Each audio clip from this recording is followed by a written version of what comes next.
Good evening. Good evening, citizens. Bonjour, fuckers. We are live. We are here. Before we get going, I would just like to draw attention to our Facebook group for a slight moment here. And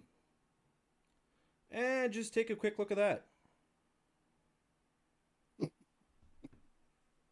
Very nice. Wait, is that Prey?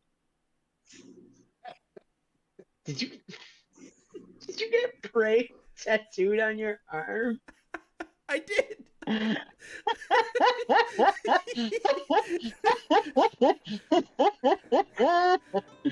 Oh, fuck, that's Now, great. when did you do that? Saturday. Went up to the That's tattoo. great. Sean No, just like- happened to be there. He's like, "Oh, hi." Like 2 hours away from home. Like, "Oh, hi, Sean." I was supposed to go to the expo anyway, Right. but yeah, my reaction when I saw Jordan getting tattooed, and I'm like, oh, what is he getting? I approached the table and I was trying to figure out what it was, and I saw the two horns going up, and I'm like, is that fucking Prey? And then I look at Sarah and I'm like, is he getting Prey tattooed? And she just like chuckles and walks away, and I'm like, yes. That's what it looks like. That's Nice. great. Bleed for the children! Yeah, exactly, and yeah. Uh, So much Oh, detail. Jesus. Oh god, it's so rough on stream. But anyways, that's how we start it. But thanks for popping in. It is Monday night, so that means it is D&D time. That's pretty much all I have to say. But I'll pass the mic over to the dungeon master for the game character question of such. Bye. For the formalities. It's Monday. We play D&D every Monday, 60 p.m. Eastern Standard Time here on Jordan's stream. We always start off with the character building question, so we will start off with the new one to the group. Balder, how do you want to be remembered? As a hero, of course. Short, sweet, to the point. We'll go with Mr. Bunnyman, Asher Lepus himself. How do you want to be funny remembered? man. Buddy man. But first of all, am I coming out pretty clear now? I feel like I'm not sounding robotic anymore, or Not robotic, but loud as fuck. But that's on me. I'll turn you down here. You good? Try again. hello? Okay, good. Okay. Woo.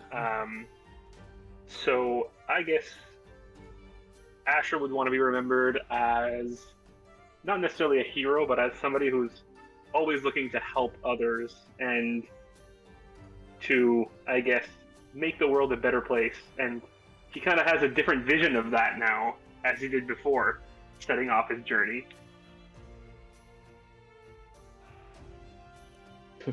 Pray. Why? Balder's right here. That's Oh, in poor I taste. just saw that it was a turtle.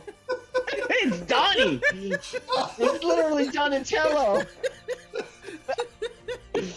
Alright. Pray, how do you want to be remembered?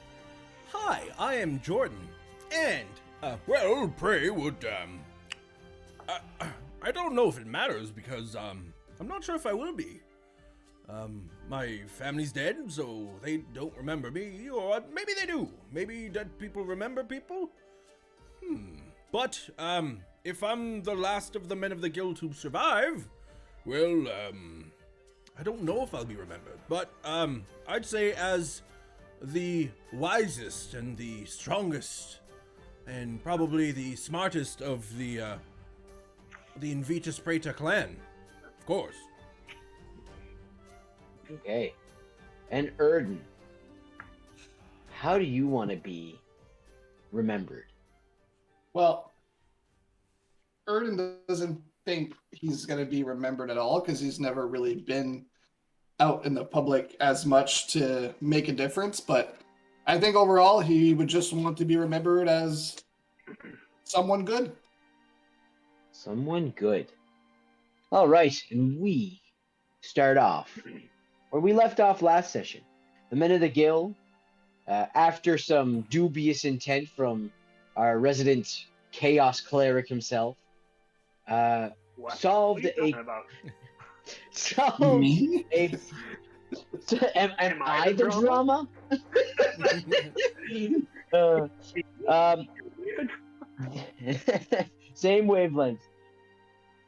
They beat a unknown assailants that emerged from the waters, could pull essences of the people that fell into the waters of a corrupted church, and they just shooed him away. As he dissipated into the water, he left a message with Asher that surely troubled him, and the guards were able to enter, and you were being swept up by Ichabod Thatcher, the captain of the guards. Captain of the guards! Captain of the guards, as he led you towards the manor. And that's where we pick up.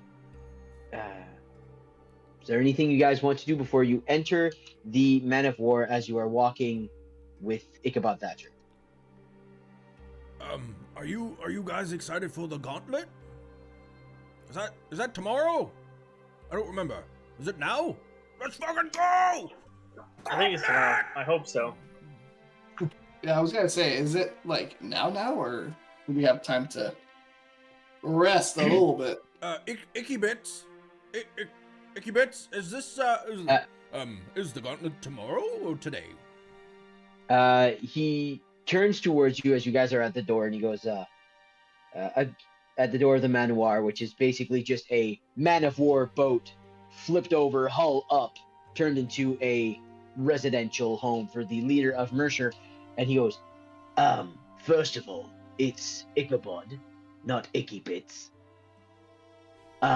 Secondly, the gauntlet, the Dwarven Desires Gauntlet Challenge, is a 4-day event that begins tomorrow. Am I to understand that you are enrolled? Yes. Yes, of course. Asher's gonna look over at you guys and be like, "What's a gauntlet? What? We're signed up for this? Yes. What are you guys talking about?" You signed the page, Asher. I was there. I witnessed the whole thing. I wasn't with you guys. I didn't sign anything. Let the paperwork speak for itself.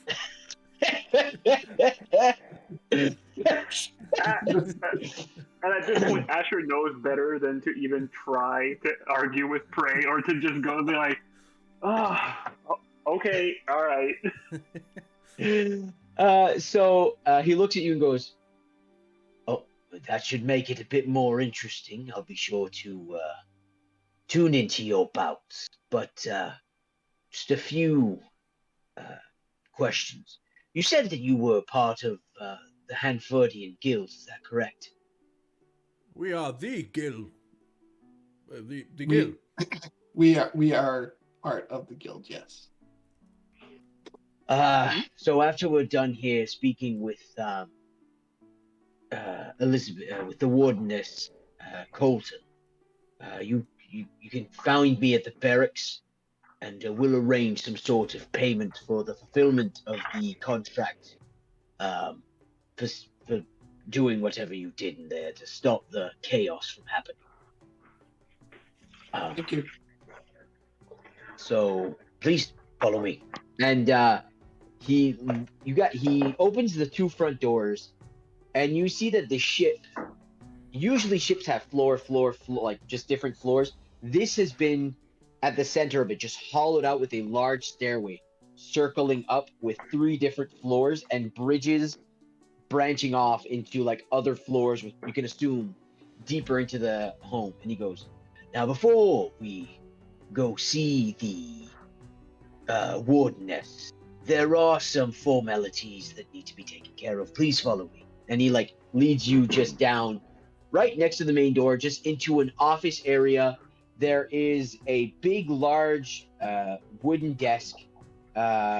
He sits down in a chair. You can see like on the sides there, one side that is just books, bookshelf, and the other side that is just weapons. Different, like some of them are ornate. They're just decoratives. There's bear heads. There's different animals, and there's also just like a weapons rack where you assume he puts his weapons, and you just see like he puts up his swords and then sits at the desk and goes, "Please, have a seat."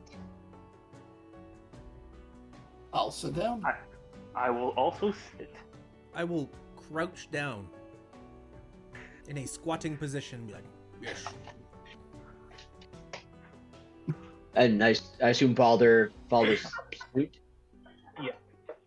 Okay, so as you guys all sit down, he goes, "Now, usually we wouldn't have this problem, but..." And he reaches into a drawer and pulls out an orb, puts it on the desk, and concentrates on it for a little minute. And you feel an energy pulse through the room. Could I get everybody... Give me a minute. There we go, sorry. Just looking something up, because I should have had this open. How to D&D. How to D&D. What is the D&D? Can I get everybody to make a charisma saving throw? Oh, well, of course. Yes. That is 17. That is a 22, motherfucker. That is an 8. An 8, okay. I call that squat nimbleness. 3. So Asher and Prey, you guys succeed. Balder and Erden, you both fail. You are unable to speak a deliberate lie. Okay. And he goes, and like he knows who has succeeded, and he knows which ones failed, and he goes, "Now, if you're wondering what happened, you got into my port and subverted all bureaucracy. I don't have your names. I don't have your business. I don't have the cargo of the ocean elf written down. That smells of thievery, piracy, and corruption. So," he looks at Erden. I'll just put my hand up. "Yes. What does that smell like? I've smelled a lot Have of you ever things. Like horse shit." That's quite stinky. I have not smelt it on the sea elk, so I can assure that our business is fair and true. We lift the jackets and lower the men of the sail in the poop cargo area, and we sail mightily. Yeah. Oh, yes. Yeah. Sorry. He's the first mate. You should talk to him. Perfect. So he looks at Erden. Even better now because he knows you failed. He knows you can't tell a deliberate lie. And he goes, "Why did you make port in my city?"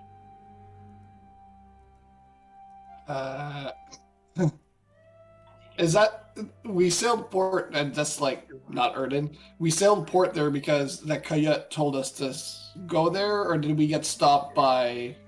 You sailed there because it is the only major port in Seption, and yeah, that's why you like. It's the only major port to land on the island. Okay. So you were told. Okay. Yeah.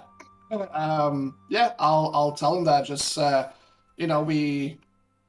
personally, I'm not overly familiar with Seption, so I was told that this was the main or the largest port that can welcome boats that like from our size. So that's where we ended up. What brings you to the island? Couple. I'm making sure I'm not forgetting anything because Erden does not lie.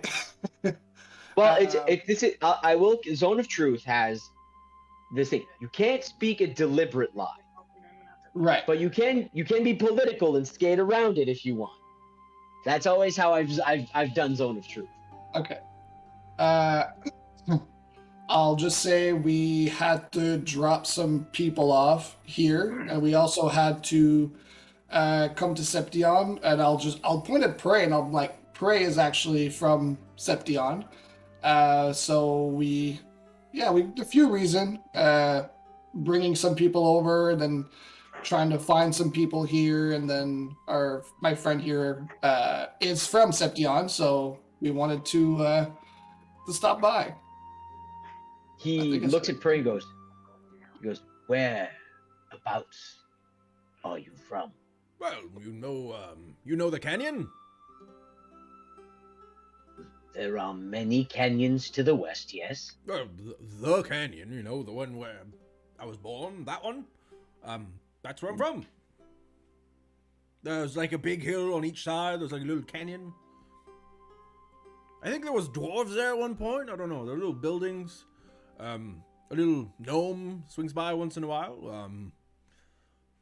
It's not far from the Crimson Capital, I believe. So you come from the wildlands? Well, I mean, there's elk, and there's some wolves sometimes that eat the elk. Even crag cats, perhaps, once in a while, but everything's tasty. Great. So, can I please get your names so I can add them to the list of people that have come into my port? No hesitation. Erden's like, Erden Solak. I like squint. I'm like, Franz Gutenberg. Roll a deception check. With disadvantage. Oh, God. Oh, that has to be in. Roll the same number on both. It is a total of 10. Very like squinty, like, That's You're squinting and he looks at the list and goes, we already have a Franz Gutenberg. Oh, right. From the Ocean Elk. Franz Gutenberg. Do you? I thought he died in the first session. No, that was Scoops Hagen-Dazs. Scoops Fuck! Hagen-Dazs. That's who I intended on saying, but yeah. It sounds like a Prey thing to do. It's like, yeah, the dead guy, Franz Gutenberg. It's like, oh wait, no, he's alive. Right, oh, sorry. I forgot, that's not who I meant to say. I meant to say Scoops Hagen-Dazs. You expect me to believe you forgot your name? He looks at Erden and goes, what's his name? Erden, make them believe Prey. Vitus Preda. Vitus Preda? Well, yes. I mean, who? Never heard of him. Asher is going to just look over and be like, Asher Lepis. All right, and, Orc Boy. I never came into your dock. I'm from Seption. I just met these guys down by the dock. Roll a persuasion check. Just because you're with them, and Prey did blatantly try to lie to his face. That's a 12. But I can't lie. That's right. You can't. Perfect. So he goes, oh, all right. So, can I still get your name because you are with these ruffians? Sure. It's Walter Himmel. Perfect. Is ruffian a compliment or a so-called diss? I'll just turn around. No, it's not a compliment. Oh, well, I am offended. Tell a lie. I'm offended. All right, so, we're gonna go meet the wardeness, speak about what just happened, and he just like gets up. He's like, follow me. And he leads you guys up the winding stairs. It's 3 floors up, and every time you reach a floor, you can see that there's 4 bridges that break. So it's like twirling stair. It's kind of as if the mast went from being like the ship's upside down. So it's like as if the mast was just shoved through, and then stairs were built around it. So every time you reach a floor, there's like a little landing with 4 walkways that leads to just another floor with more doors, hallways. It's not very open that you can see what's in the rooms, but you can see that there's plenty of rooms in here. And then he leads you all the way to the top floor. And as he gets to the top floor, he opens 2 large double doors. And inside you can see that there is a captain's desk with a big, beautiful chair.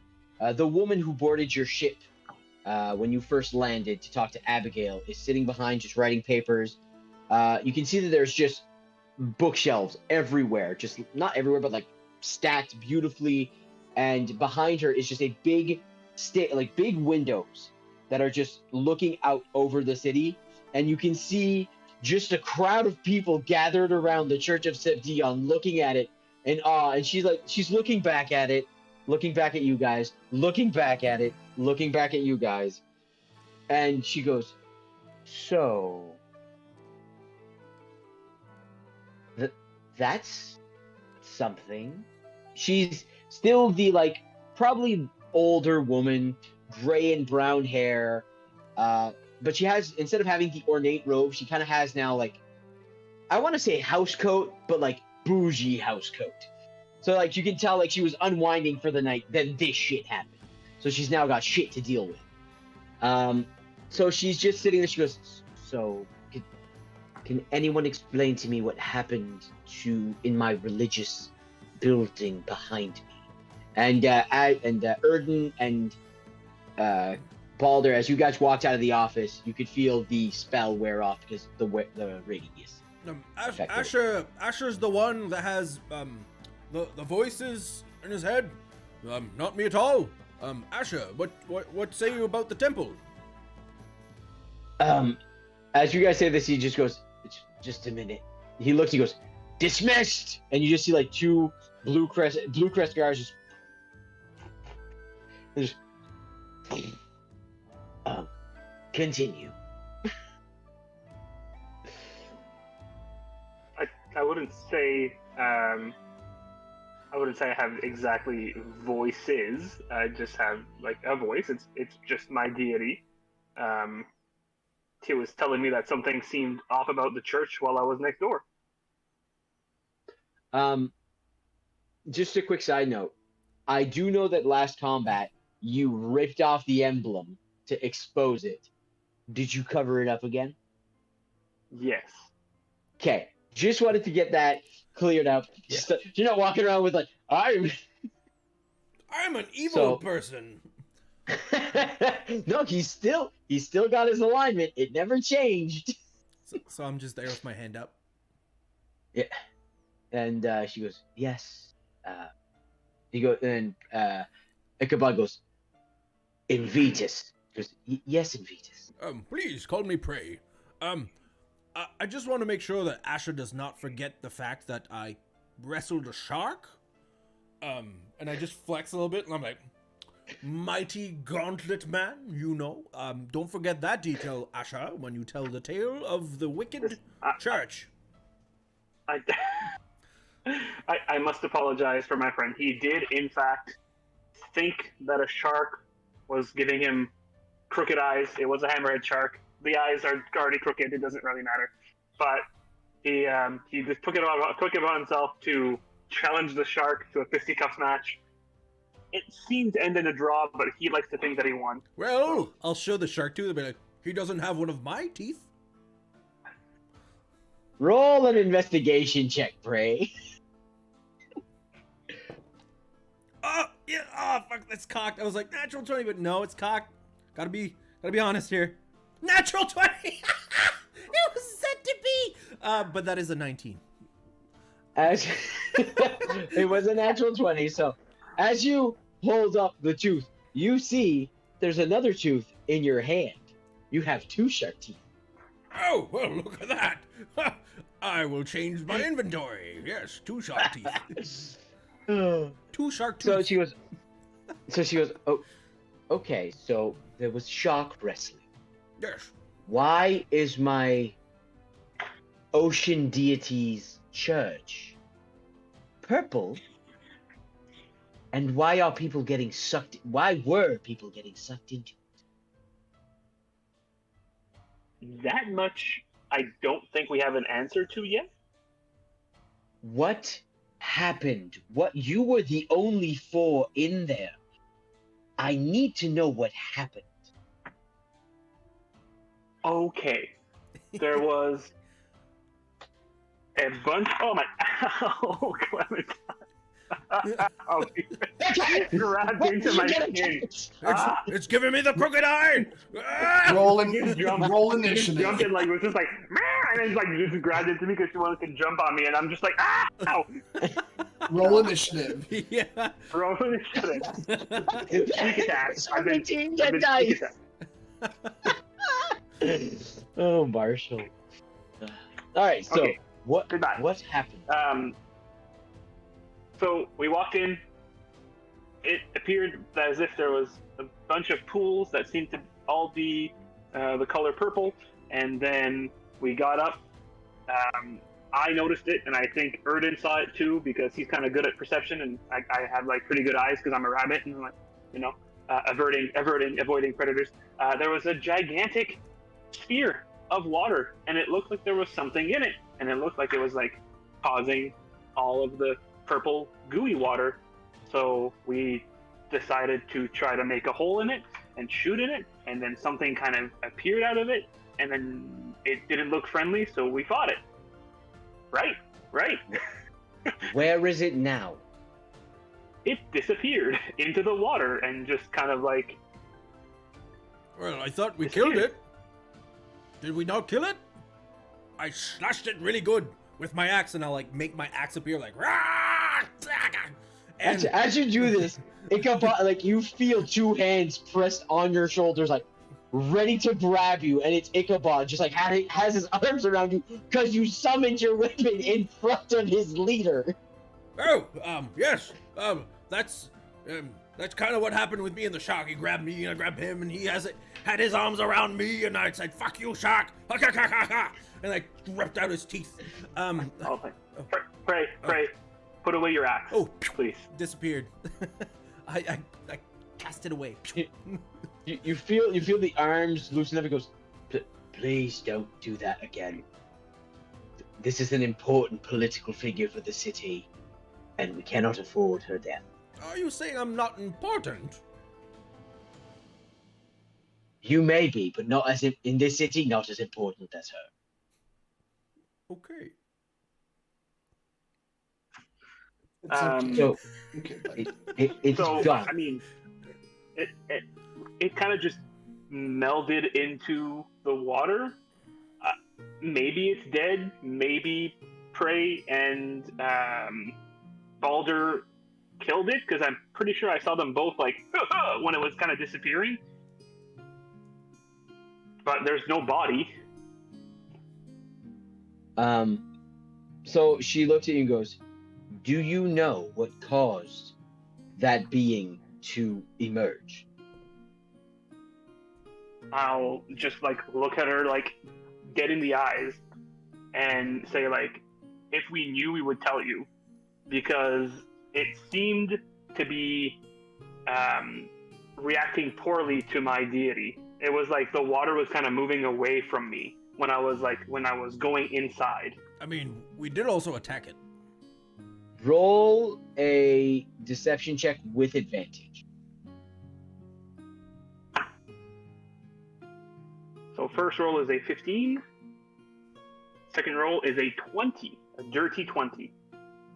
Oh, sorry, 19. 19 it's plus 4, not plus 5.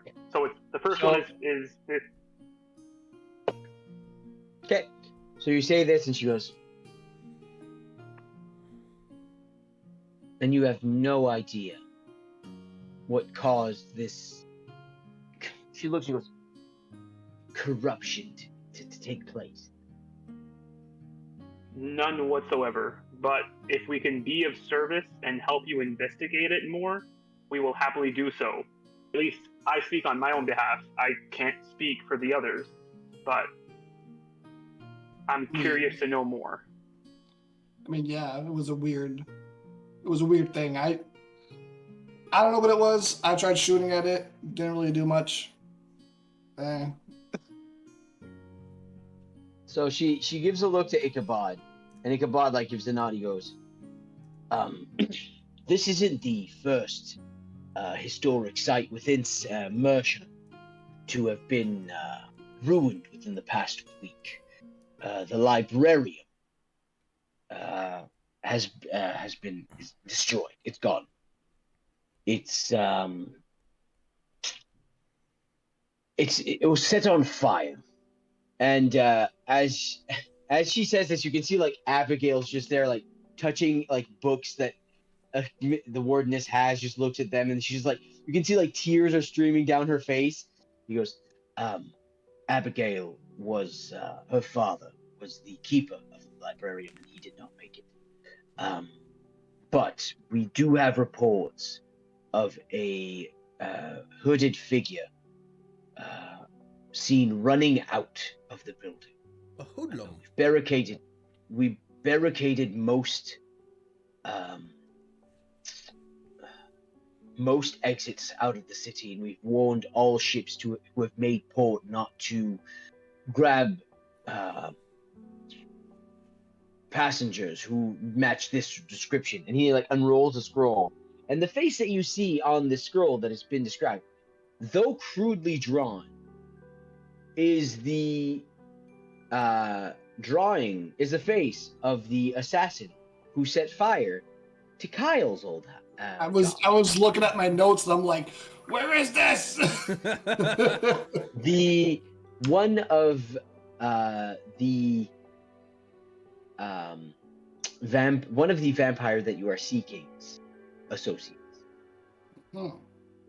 And Ichabod goes, we do have a criminal organization that works within the city.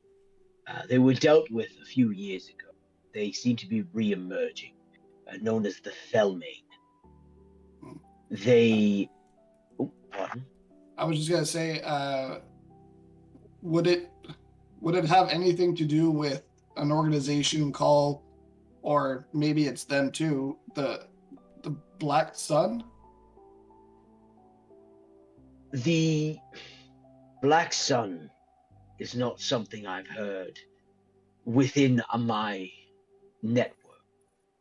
But if this Dark Sun is a big organization, they might be subsidiaries who are funding the Fellmain for their resurgence, trying to throw a known criminal syndicate into the limelight so that they may work in the shadows. It's not unheard of. But we believe he's hiding somewhere within the city. And I can't trust my own men because money talks, and I do believe that I have a mole within my organization. Like the little rat thing? No, an informant. An informant. A mole that can talk?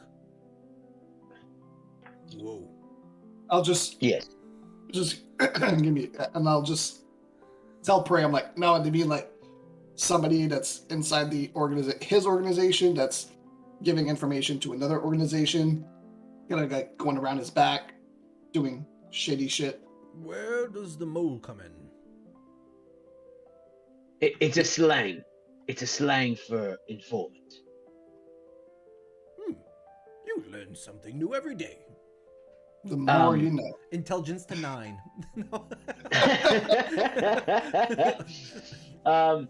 So he goes, I do have some of my men enrolled in the gauntlet. Unfortunate for them. Well, that's kind of what I was getting to. As a part of your payment for dealing with the church, I could put in a word to get you through the preliminary sortings out and get you directly into the gauntlet, where you would be a group running for the prize and not preliminarily eliminated. I just look over at Prey and go, I don't know if we really need that, and just kind of like elbow him. I'll bring up the shark teeth again, but like, well, I don't know if that's necessary. A warm-up match couldn't be too bad. But thank you. So you want to be part of the preliminaries instead of being thrown into the 4-day event directly. Skip the. Oh, so the preliminaries are not part of the gauntlet. It's just to get to the gauntlet. The gauntlet is something that happens 4 times a year, and there are many want-to-be's who show up underqualified. If we put them in there, they would get eviscerated, and it would be legal murder. We don't want unqualified people dying unnecessarily. I'll look over at Parade. I'm like, what he's saying is basically that we're like really good, and like we don't need like the first couple of steps. We can go straight to the gauntlet. We don't need to like try it out. We're already in. Oh, well, I mean, yeah, sure, why not? I was just thinking of showing off, and perhaps people would be like, I think the men of the Gill are gonna win. Be like, 50 gold, 50 gold, blah, blah, blah, blah, just, make us. As you're saying the 50 favorite. gold, as you say 50 gold, he kind of chuckles. He goes, "That's cute. You think that's cute? I don't think you're ready for the amounts being thrown about at the gauntlet." He's 54 gold. he's really the aspect of Bad with gold numbers. is not something that he commonly knows. A speck of gold, he says. Ha! That's what I think of that. Right. So all we ask is that if you end up facing some of the Blue Crest Guard within the gauntlet, gather as much information as you can as you try to murder them. Maybe before you kill them, or preferably just wound them so that they can get back to work the next day. Get information. So you want us to beat up and interrogate your guards for you? Yes. Yes, Asha. Seeing as I kind of got volunteered for this, and I really don't know that much of what's going on, is it like you fight one guy and it's like a tournament, or is it like a free-for-all Royal Rumble, throw people out of the ring, murder everyone, drink their blood? Sorry, I didn't say that out loud.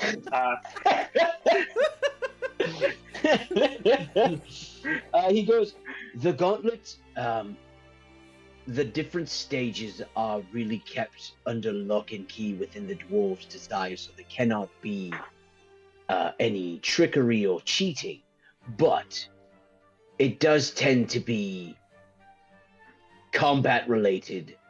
Sometimes there's puzzles, but it's always different. It's always, you will face a challenge and another will face a challenge.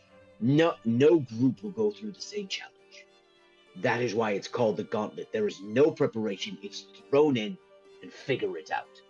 The best survive. We will. Yes, of course. So, now that that's out of the way, what would you, for this payment, will give you the assurance that you're getting into the gauntlet without getting eliminated in the preliminaries? What say you to... And he looks at Elizabeth, and she's thinking, she goes, what about this? You're going to the gauntlet. What if I guarantee you enough money for one revivify? That is what I was going to ask about. I mean, I'm not scared, but in case one of my new friends fell, I wanted to make sure that they were able to survive. Oh, thank you, Boulder. I'd rather... Yes, I know the Bunny Man will need it. No offense, Sasha. You signed up for it. It is what it is. But, if he's alive, he can heal us. So, Bunny Man goes down, we, bloop, or something. I don't know how it works. All right, and Elizabeth goes, reaches into her desk, pulls out a sack of gold.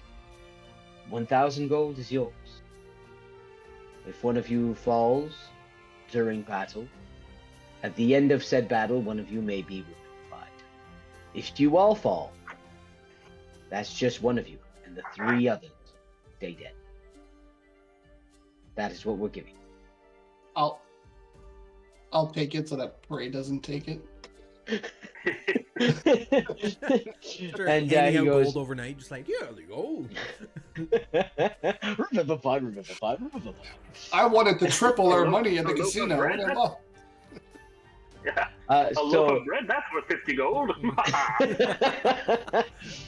uh, so he looks at you and goes, so yeah, so tomorrow when you show up to the Dwarf's Desire, there will be the meet and greet, the explanations, and then the contest will begin. Now, and he opens the two doors and like points towards. He goes, "I believe the wardeness needs her rest." Yes, I do. As we're walking out, I'll say thank you, and I'll wave bye to Abigail. It's there. Yeah, Abigail's looking at the books like you can tell she has been bawling her eyes out. Like you look at her, and like this woman that has been strong and headstrong and like driven and determined and like very, she's crumbled. She is lost at the moment. And you can see like the wardeness gets up and goes to her, like touches her shoulder and talks to her, and Abigail just like gives a small wave back to you. Safe and sound at home. So you guys make your way down. Where are you guys going for the night's rest? Do you guys want to sleep on the ocean elk, or do you want to find a tavern, have some elk meat, and go to sleep? I don't know. What do you guys think? I mean, I'm gonna suggest going on the Ocean Elk. I mean, not that it really matters, but I was gonna say the less exposure we put Asher to say, hey, there's a rabbit with a fucking sword, a rapier that somebody was willing to kill him for. You know, we should maybe like, she's not here. She's on the Eastern Islands. Is she? Fair point. Also, didn't she say she would be upset if Asher was on the Ocean Elk? If he's on Seption, she didn't say anything about that. She said she would put the Ocean Elk at the bottom of the ocean, which we can do ourselves. Yeah, the Asher, yeah, she only said that if Asher was on the boat, and Asher's not on the boat, so, I mean, we could just put him on the boat. I think we're overthinking it. Let's just go to the boat. Yes. Okay. So you guys go to the Ocean Elk. When you get there, you can see that Foghorn and Lacayette are there enjoying a drink as the boat is docked. And they're the only crewmen really there aside from Franz Gutenberg and Donna Maria. The other crewmen seem to have left to enjoy their first night at port. Maybe winning some gold, losing some gold, getting some drinks, creating memories. And Foghorn and Lacayette are very drunk, singing songs. L'amore,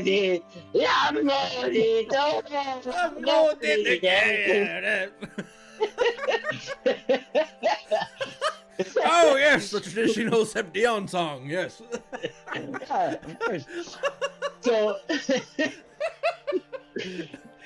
they're singing and they're having a What year blast. was that composed in? 1755, if you want to know. Yes, that's correct. And they're just Donna Maria and Franz are just enjoying a drink, looking at the fireworks and the light shows coming from Dwarf's Desire. And if there's nothing else you guys want to do on the Ocean Elk, you can find yourself having a good night's rest. I'll pull Prey aside, and I'll say, like, before we go to bed, could you please, and I'll, like, point to my little blood flask and be like, can I get a little refill, please? Oh, yes, Sorry. of course. I thought this through very much, and I'll put the shark teeth in my hand, and I'll just squeeze it, and just let it trickle out. Be like, yes, it is a tool that I could have just cut myself, but this is good too. It looks kind of neat, and it just starts pouring out. We're like, I'll just like start. Yes, burp. So it takes you guys a little And then bit to fill it up. full, when it's full, I'm gonna cork it back, and I'm just gonna like lay on my back and be like, ah. As you guys are doing this, Donna Maria and Franz Gutenberg are just looking at you guys like, what? I said I was pulling him aside. Oh, okay. So you went below deck. Middle of the deck, just like Yeah.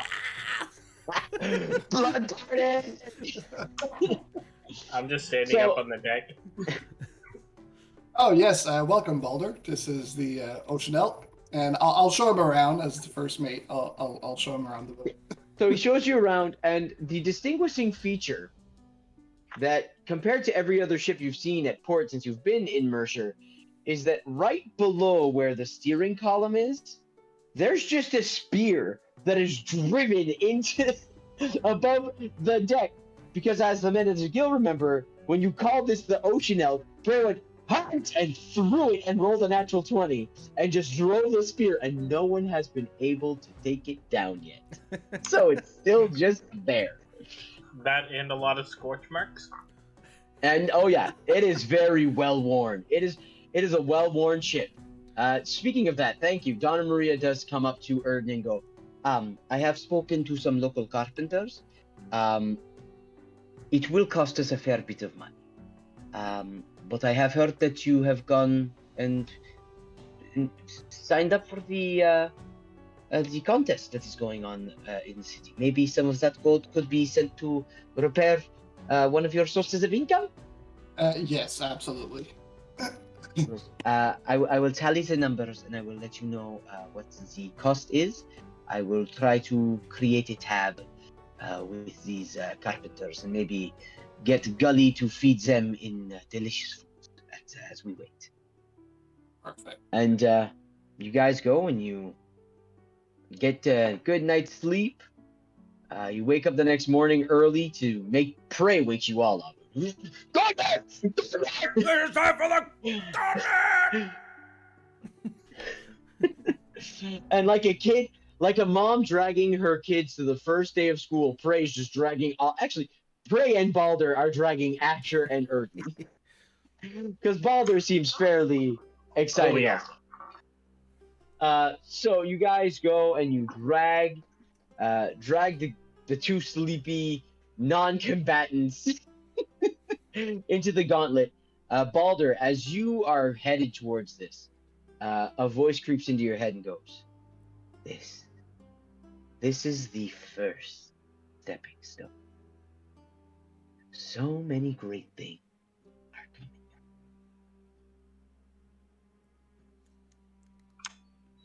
Really? Like what? She goes, but where's the fun in telling So just follow them?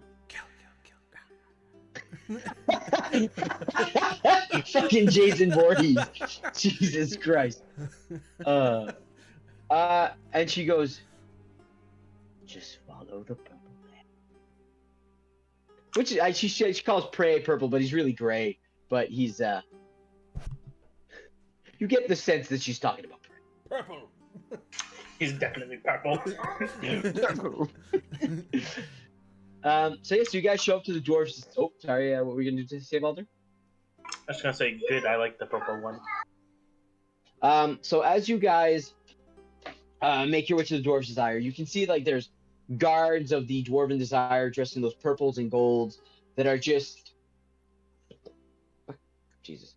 As you guys are just heading in and they're funneling just small groups of people, and you're led into a space, and they go, the guard that's there goes, pick a key. Pick a key. And there's just a table full of like different keys. I didn't know we were going to this kind of party. I don't know what that means, but this is your. Do we each take one, or do we take one for the team, or? These are just for your living quarters. They give you a room so that you can't leave during the gauntlet, so that you can go get like some magical supplies to cheat and such.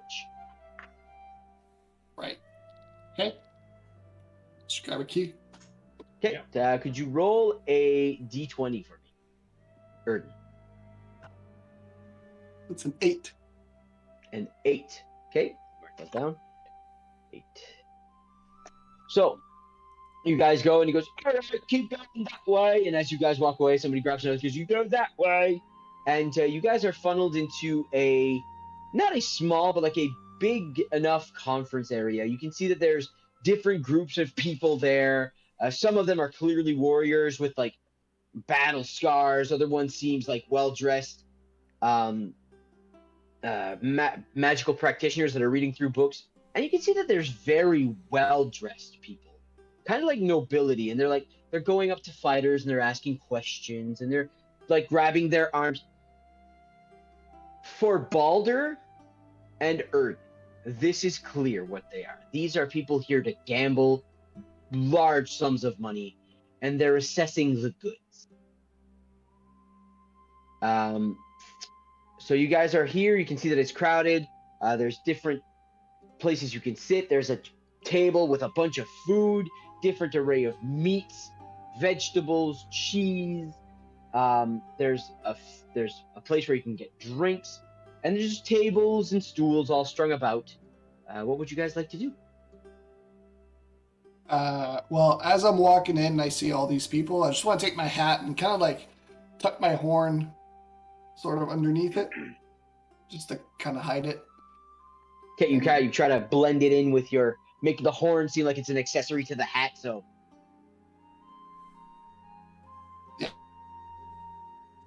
I am going to see if I can find where the betting tables are, if there's anything that I can find.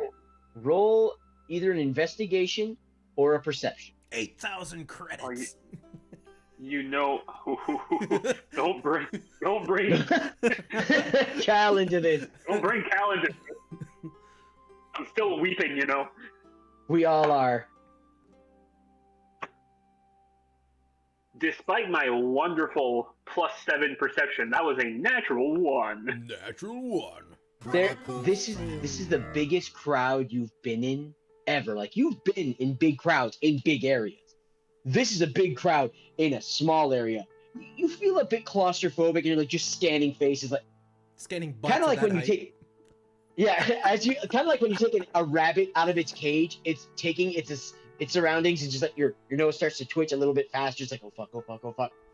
So you're having a hard time trying to distinguish certain things.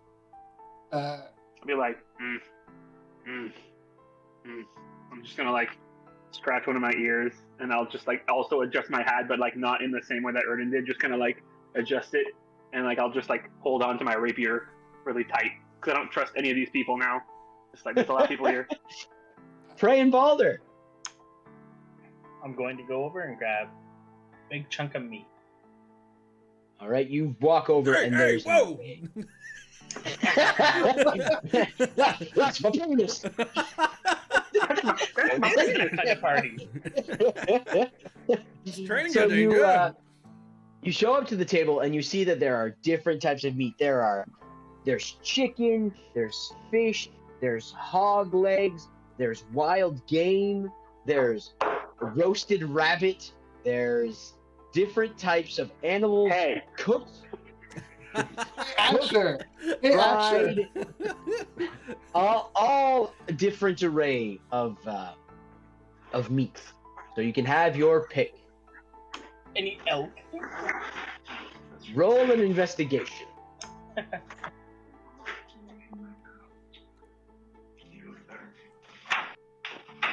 That's a 12. There is indeed some elk. I'm gonna grab a big chunk of elk and just go stand back over my prey and just eat it. Prey, the smell that you've longed for since you hit the sea, fills your nostrils. As you know that standing right next to you, someone is eating an elk haunch. Burra! Where'd you get that? Where'd you get that elk? Table full of meat. I'll just point towards the table. I'll just push, like, go through the crowd, like, elk!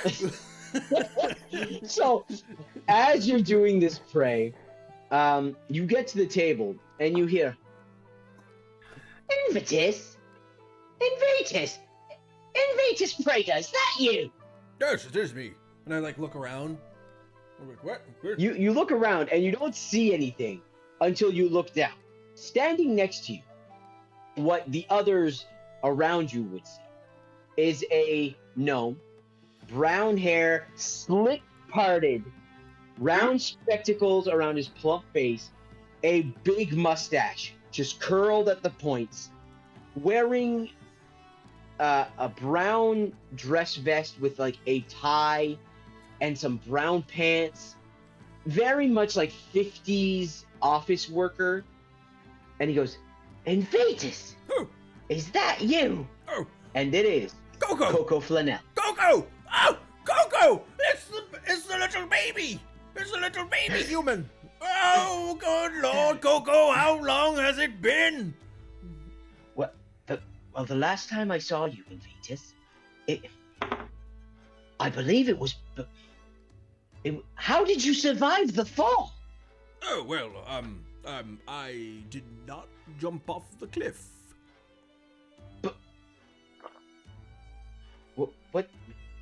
What do you mean, jumped?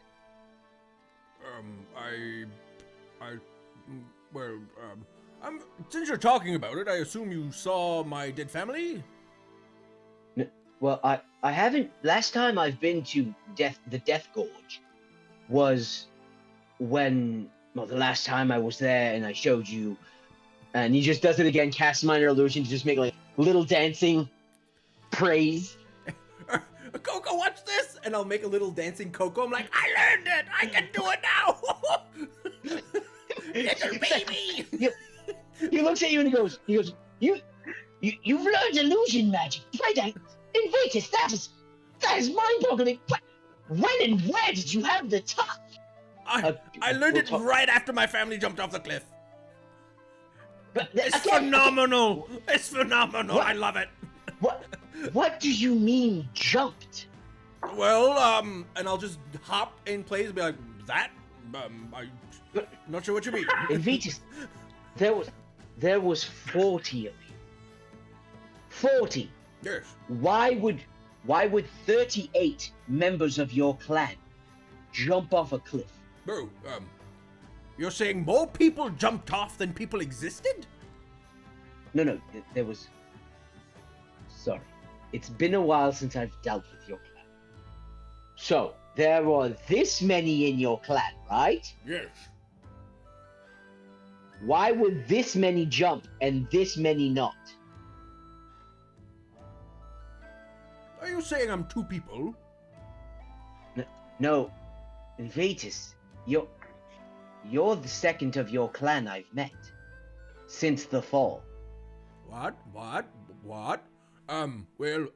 Did someone not die from the jump? No, you said they didn't jump. Who didn't jump? Why are you saying jump? Your family fell while chasing elk. What? No, they jumped. They went, what? Ah! I didn't see it. Well, I didn't see it, but I assume they jumped. What happened when the jump or fall? Where were you when this happened? Well, once in a while, after you eat a lot, you have to poop. And, sometimes you're like, wait a minute, guys, and you leave and you come back 25 minutes later, and then you carry on with your day. That's what happened, but when I came back, they were, dead. I didn't count the bodies. Because one of your siblings had told us that everyone, aside from herself, they set up a trap for the elk, and they were running after it, and they fell. That's why it's known as the fall. So you're okay. Which sister is alive? She he just goes, there are many of my clients. I don't remember all their names, but, and then he like summons up a minor illusion of one of your sisters, and you know her as Cain Ayrd. Could you spell that? I will type it out for you. Oh, sorry. Holy fuck! Where did you see her? Well, when you're still alive, but when everybody else was believed to be dead, she became the proprietor of your family's claim to Death Gorge. Is she still And there she now? sold it to the dwarf. No, she sold it to the dwarves! Not the dwarves! She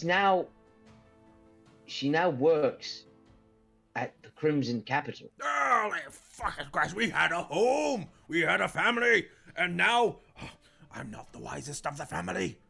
I don't even think I'm the strongest. Fuck! You remember that Kayan was not, your family and clan thrived on strength and hunting. She wanted to be a hunter. You took her out many times. She fucking sucked. She was not dexterous, she was not strong, and in your family's views, she was seen as weak.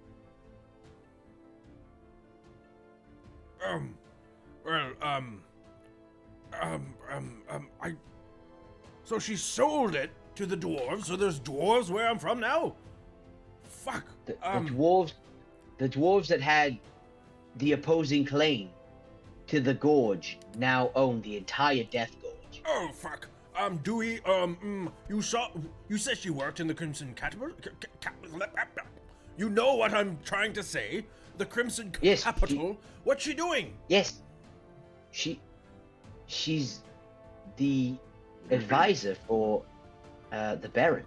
Like in hunting trips or something? No, she advises if he makes a major decision for the Crimson Capital, she advises him on it. Oh, well. Why didn't he ask me to do that? Oh, anyways, I am very excited. You were dead till now. You were dead. You're not dead. No, I'm not dead. Now I could fall and be good. I have a little necklace with a ghost in it. Long story, I'm good. I can fall forever. I'm good. Holy fuck. I need to, I think I need to tell my friends about this. Also, you have elk? Am I... You sniff it out. There is a whole elk that is dissected and just, he didn't have the elk. He's just at the party. Oh. And there's just an elk on the table, like all chopped up and butchered. I'll like go up and was like, is this anybody else? Is this anybody's elk? And I wait like half a second. I'm like, okay. And I just grab as much as I can. I'm like, yes. And I go, thank you, Coco. Don't go too far. Maybe I'll talk to you later. But holy fuck. We're at the Sea Elk. If you want to talk to us, go there.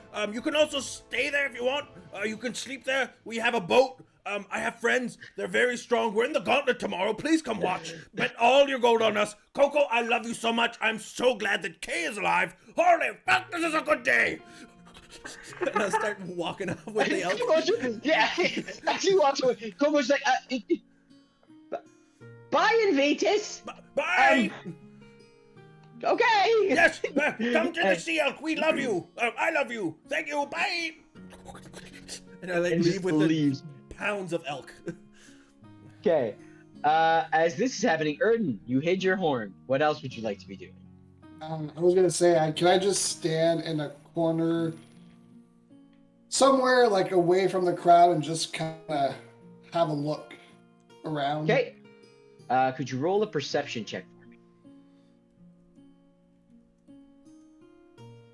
16.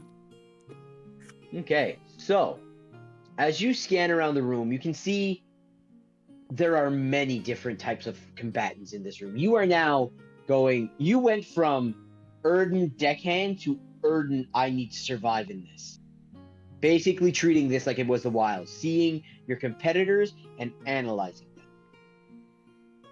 There is one thing that stands out to you. You see a set of bunny ears. But they're not Asher's. Asher's right there. There's another Herringon in here. And as you start to analyze, you can see that he's shirtless. He is ripped. He has an eye patch. He's just sitting there looking like around, talking to other people. And as you're looking at this person, you feel a hand on your shoulder.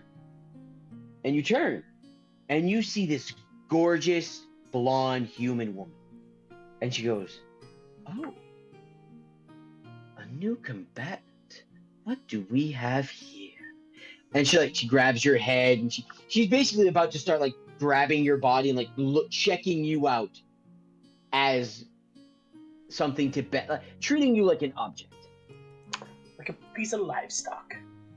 It's like Exactly. she tries to like grab me and like kind of like twist me around. I'm just like stiff as a board. I'm just like super awkward. Just like, what the fuck? Like, why are you touching me? Stiff as a board, you say? Yeah. This woman, as you're stiff and like staring at her, she's probably like early 40s, late 30s. Beautiful blonde curly hair, piercing green eyes, ruby red lips, wearing a golden dress. And as much as she is visually beautiful, it's the smell. She smells of like fresh wildflowers. It brings you back to those peaceful days in the woods where animals weren't accosting you, sun was breaking out, you could just relax under a tree and not worry about your curse, not worry about how your father, like how you were treated, just be a normal person in the woods. And just that smell makes you like find your calm. And she goes, you look very interesting. What is your name?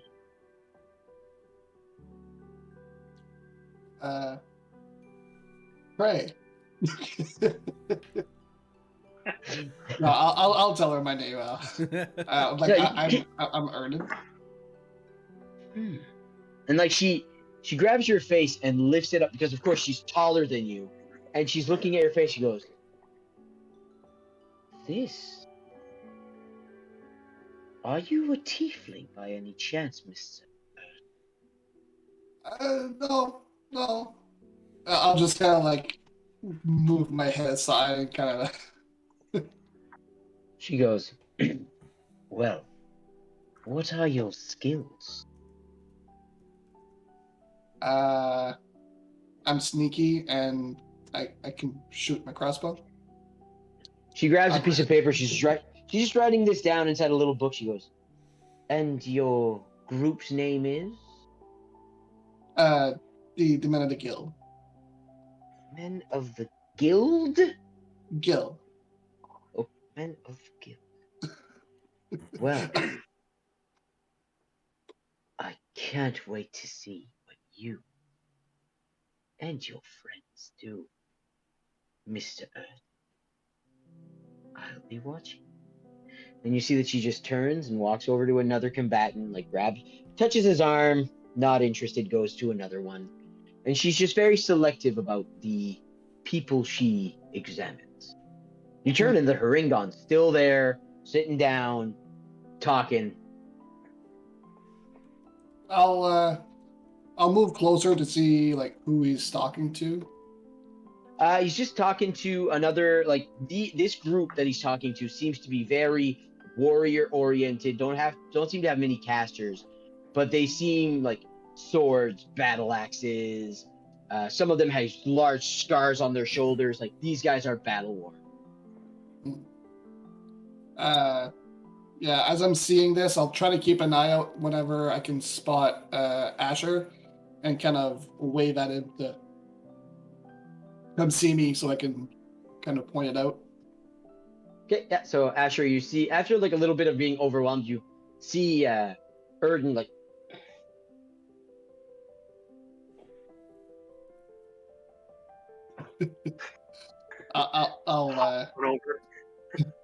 I'll just like kind of like crouch down and just be like, do you like random question, but is there any like do you know of any Harringons that are like outside of where you're from or?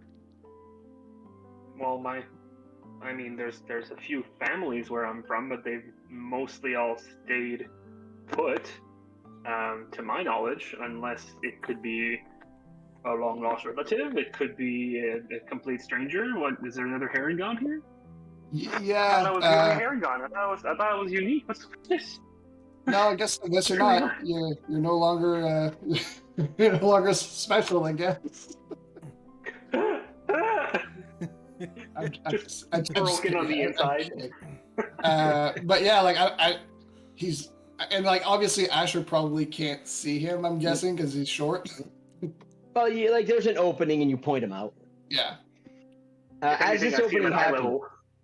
yeah, as it opens up, you guys can see like you get a clearer view of him, and like I said, he seems battle worn like the rest of them. The only thing that's different between Asher and this guy is one of his legs, instead of having a rabbit's foot, ends in one of those new age prosthetics there that's used for running, so it's like hooked.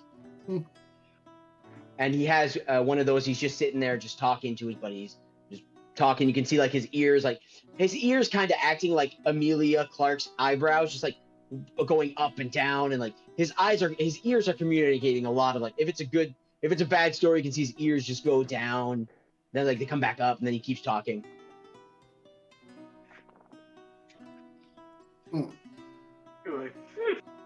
Do I recognize him? Could you roll just a straight history check for me? Sure. That is a 12. 12. You remember your parents talking about like overhearing conversations of like being one of the oldest. You would have a tendency to like wander around the house. Oh, The oldest of the oldest. Sorry. Eldest So, son of the Leopard clan. Being the oldest, you do know that your parents had conversations about like family they would introduce you guys to. And you remember vaguely them talking about someone in your family who had lost a foot. You don't remember what your tie to them is, but you remember hearing about it. I'll like walk over and not hop over because I feel that's insensitive. Just hobble. Hey, buddy. I'll just like. Now I'm drawing a blank here, and I'm just gonna. What's the name of the forest? It's the Azadasali Forest. Azadasali. I was like, I was about to name like a Formula One track. I was like Azerbaijan. I was just like that. The Nürburgring Forest. Yes, of course. So I'm just gonna walk up to him and be like, "Excuse me, are you from that forest? Because I can't say it." Azadasali. Azadasali Forest. So you come up to him, and as you come up, you can see like his friends nudge him, and he turns and you go, "Excuse me, are you from the Azadasali Forest?" Oh, give me a minute, guys. He too needs to poop. It's Alpha Asher. He's telling them not to tell the story. Yeah. What's he doing?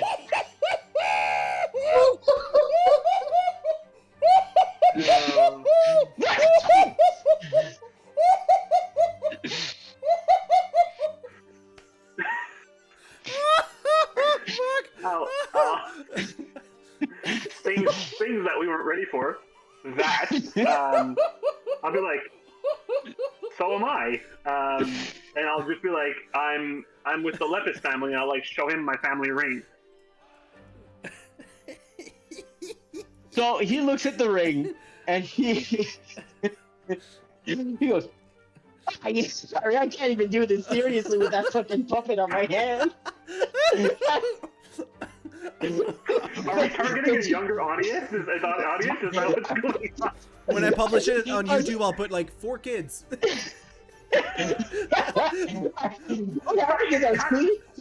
I was cleaning the kids' toy box, and I was like, "You're coming with me on the road." Part of this. All right, so you show him the ring, and he looks at you and goes, Where'd you get that?" From my father. It's our family ring passed down to the eldest in the Lepus family. What's your dad's name? Bartholomew Lepus. Body! Bartholomew. Body Lepus! Bonnie? Yeah, I know some. he goes, yeah, I know some. And how do you know? How do you know? I'm gonna copy his, not his accent, but his words. And I'm just gonna be like, so how do you know him? Not in like a mocking way, but just like like. Yeah, so he just goes, that's one of my brothers. You're my uncle? I guess if you're his son, Body is the oldest one. I'm somewhere in the tail end of it, but I don't go by Lepus anymore. And why is that? If you don't mind me asking. 'Cause I left. The forest is nice. There's a world out there to see, kid. You're here. You've probably seen it yourself. But I wasn't all about the farming and the fucking how you say I wasn't about that country lifestyle. So I joined the Mercs. And wherever there was blood to be shed is where I went. Yeah, he's related to you, all right. Hey, shut up! Erden is out there. Just another voice in your head. Like, oh my god! I took one of my nails and I pasted it in one of the same voices. I'll just be like, I have like no memory of you. Like, did you leave before I was born? I have I have like 27 brothers and sisters. I imagine I've got many uncles. I've only met like 12 of them. I mean, that's only probably half or less. Like, I don't even know. You know what's going on. I left. We are related to rabbits. I left when Body met his wife. wasn't part of it. But I go by Lucky Left Foot. Is that the one that's missing? It is the one that's missing. Someone else's lucky is what you're saying. Well, I don't know if I care if you're going to say no or not to this, but I'm just going to start calling you Uncle Lucky because that's just what I want to do. So that's just what I'm going to call you now. So, yeah. Don't get too attached. You can call me Uncle Lucky. This is probably the only time you'll meet me. But, how many of Body's kids got out of the woods to explore the world? I met you now, and there was just another one there. What? Well, yeah, fucking what the fuck's his name? Yeah. Your dad called me up. No, called me up. Hey yo, Lucky. Hey yo, Lucky. No. The message fell. I got a message in my head to go back home. One of his kids was saying that some guy was talking to him, telling him to get to this island. So he's like, "Hey, I know you've seen the world. You make sure that one of my son gets where he needs to go safe." Because they hadn't. No. There's another one. There's another one.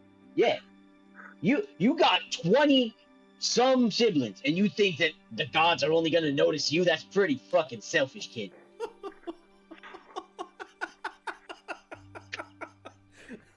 All right, Uncle Lucky. Pardon? I said, all right, Uncle Lucky. Sorry, I just never thought that any of my siblings would leave. Yeah, no, it was, he got a met. So, like, I showed up, I picked up this kid, traveled by cart, got here about, I want to say a week ago. He told me, he'd come see me. He'd find me. He asked me where he could find me. I told him probably here, because they don't call me Lucky for nothing. And I just decided, fuck, till he shows up, may as well just join in on the gauntlet. So was it Gus or Artie or Ben or Jerry or Bill or Frank Christ. or Give me a minute. Go! And he starts yelling, and you see Coco Flannel. Yes, is there something I can help you with? Yeah. So you know when we dropped off that delivery you wanted for the artifacts you could enchant? Yes, I do remember that. The little rabbit I had with me there. Oh yes. Yes, I do vividly remember him. Could you do that thing you do there, just to show what he looks like? Oh, certainly. And he produces the image of Bugsy. Bugsy? Well, Bugs, your what did you call him there? You I named nicknamed him so Bugs. many before. Yeah, but you nicknamed him Bugs. He's one of the middle children that look up to you, but have try to be like you, but are a bit more. They were Clumsy. chaotic. No, a bit more chaotic than Asher was before he met Mr. Voice. Yeah, that's the one I brought here, and he followed what the god told him to do. I wonder what God Bugsy. If there was anybody else that was going to leave home, I would have guessed, but not on a religious mission. I guess so. Okay, well, if you happen to see him again, you can tell him to meet Asher. We've got a ship at port called the Ocean Elk. I'd love to talk to him. No, sure, if I see him again, but that is if. Let's hope you make it out of the gauntlet. Let's hope I make it out of the gauntlet. Let's hope we all get out of here alive and make some fucking money. I mean, don't you worry about me. I've escaped death quite a few times. I myself probably more than the others. Pardon? Sorry, I was I kind of zoned out. No, oh my God! Poison the party. Ah! Yeah, you're all poison, motherfuckers. I think the All right, intention so, is definitely during combat. Yeah. So as you guys are Oh having my- this conversation, you hear a voice ring through the room, going, "Ladies and gentlemen, welcome to the Dwarves' Desire." And you all turn and you see this big dwarf, big white beard with just gems all strung across his beard, big eyebrows that just like sag, his eyes are almost closed. And you can see the beard move as they're talking. They go, "I am the Grand Maester, leader of the Dwarves' Desire. We have many, many combatants this fine day. Many, many fine bets being placed preliminarily before we see them truly exert their potential. In here," and he pulls out just like a thing. He goes, "I have the names A thing. of the group." Sorry, Great a thing. description. Pulls out a Yeah, thing. sorry, I just in my brain was like, a thing is a word. Use it. He pulls out like it's a giant just bowl with different colored papers and runes, and he goes, "In this bowl we have the names of the groups, and the runes are their challenge. So, let us begin. The gauntlet." And he starts just drawing names. And he draws one name, and it's just like he screams out, "Lucky Left Foot and the Mercs." The kitchen. And like they're just like, the fuck, this is. Then he goes, the Adesali students, the Water's Grave, the men of the Gill. And he reaches into the other bowl, pulls out a rune, looks at it and goes, Harry Potter. the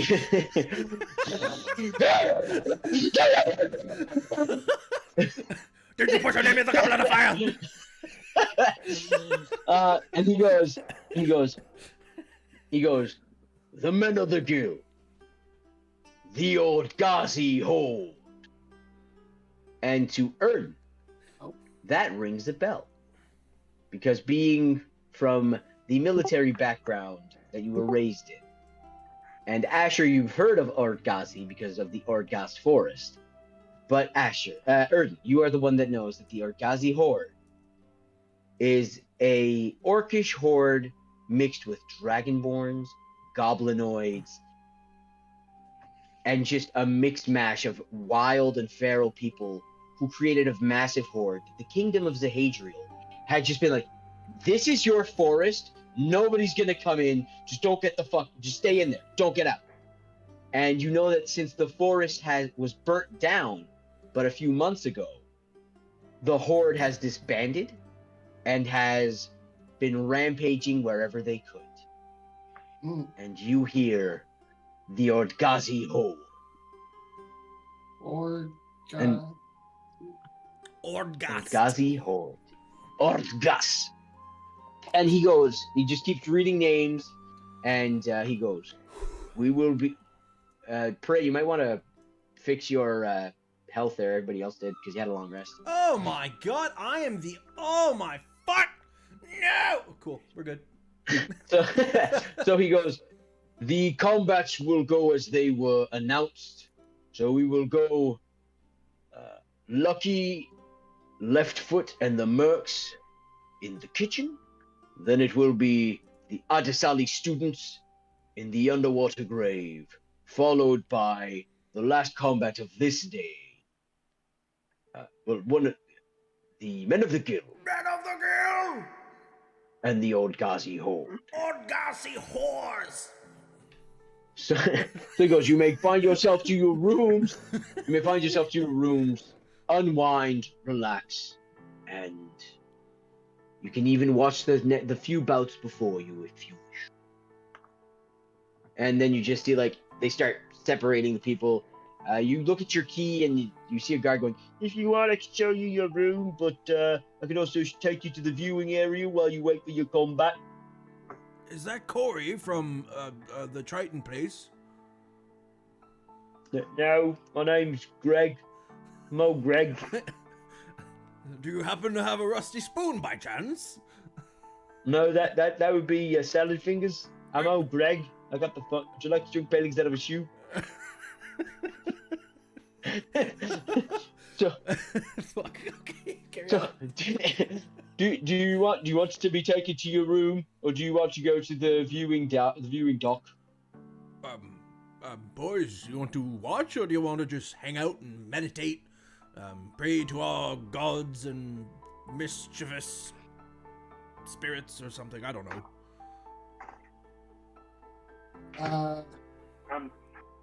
I mean, Asher is the only one who really prays. I'm Prey. Oh, never mind.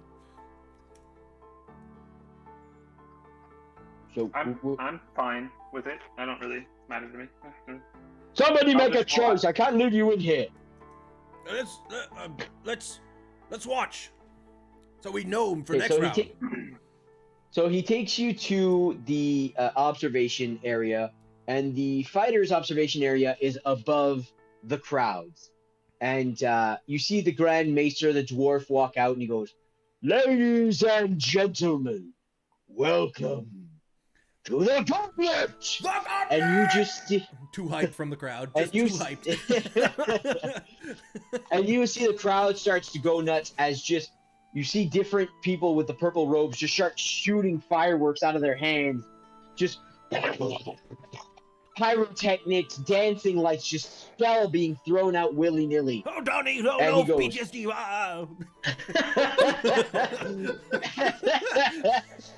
And you see, as the ground is barren, you see a bunch of other ones, another bunch of purple robe people walking out, many of them just extend their hands, and the ground begins to mold and change and terraform into what it needs to be for the first round of the gauntlet with Lucky Leftfoot and the Mercs. And you see that the ground is more from this beautiful, just flat dirt to hills with molten rock. And the combat is Lucky Leftfoot and his band of mercs fighting fire elementals and just fire-oriented beings. There's a few of them that get incinerated. Lucky is... Let's roll. I'm going to leave this to the dice if you see your uncle die. Lucky gets hit a few times. He gets rocked, his fur's burnt, but in the end, I'd say about 3 of his guys go down. 2 of them incinerated, cannot be brought back unless true Resurrection? Resurrection, thank you. Reincarnation, I'm back, motherfuckers! And you see, like, he pays, he gives some coin, and these people are brought back, and your uncle and his troop win. The second group, the ground is terraformed into a giant pool of clear water, and underneath said water, it looks like a labyrinth of tunnels and pathways. And these 4 young-looking wizards jump in while casting water breathing on themselves. And at the beginning, this combat, roll the dice. Oh. At the beginning, this combat seemed fairly easy for wizards. And the water was clear, and you could see spells being flung out. But that's the thing about spells. They run out. And this clear water soon becomes a crimson rain. And these students cannot be seen. And the whole crowd, it just starts with cheers, and then it just dies down. And everybody's waiting. And the dwarf, the Grand Maester, still standing on his high stand, goes, "These fighters became unprepared. They do not have the funds for resurrection. These 4 souls are lost." And just it's terraformed back to the dirt. "Would the men of the Gill please make their way to the starting point?" And you get the guards escorting you, and you're brought to a door right in front of the arena. And you can see that it starts to get terraformed into wild forest. And just big trees. And you hear the voice of the Grand Maester go, "Introducing heroes of Privateer's Passage. A band of heroes that saved Homestead Isle, that assisted with the quell of war, and are here to make their names engraved in history. The men of the Gill." And you guys are brought forth. The crowd just like cheers somewhat because you guys are unproven yet. But the crowd cheers as you guys rush in. And then he goes, "And their opponents, I'm right back at this. their home taken from them, their pride stripped down, now feral and wandering nomads. A small piece of the Orgazi horde." And you hear just this deep, low growl from the crowd. And you get the crowd just like, ooh. and you guys just start, and he goes, "Let the fun begin!" And just it's the crowd just like just cheers around, and you just hear like, "Fucking kill him!" So you guys are there at the entrance. What would you guys like to do? We are on roll 20, by the way. Cool. Yeah. How big is this place? It is. Give me a moment to count it. Measure. It is. Oops, sorry. Just gotta adjust my screen there. It is 250 feet long Woohoo! by 100 feet wide. Woo! Wide open space. Well, let's. I'll actually get some. I'll get some initiative roll Woohoo! just because. Woohoo! Yeehoo! Okay. Holy fuck! This is fucking hype, boys.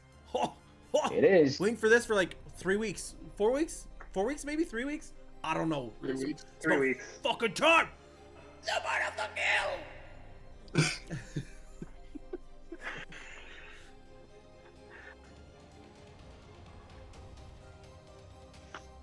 Here. I should have pre-rolled these. I will know for next time. So are these like warthogs? Is that just? You hear the sound of 4 in the woods. You dirty balls.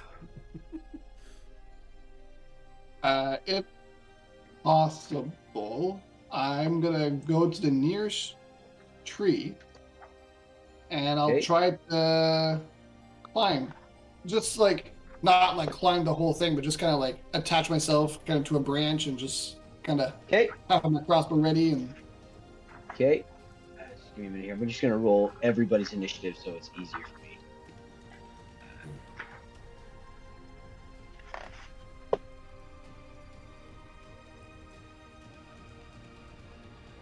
oh, I mean, if you want to roll my initiative, go right ahead because I rolled like crap. Oh yeah, I gotta add you guys, don't I? I forgot about that one. Grr. Oh, You guys don't get a turn. you guys died.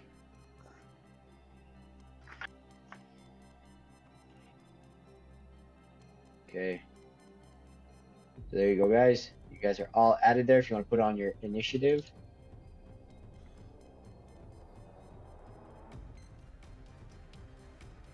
Right, everybody is poisoned. That is very true. Oh yeah. Oh fuck. Oh fuck. Also, we have 3 mystery D20s before we actually start doing stuff.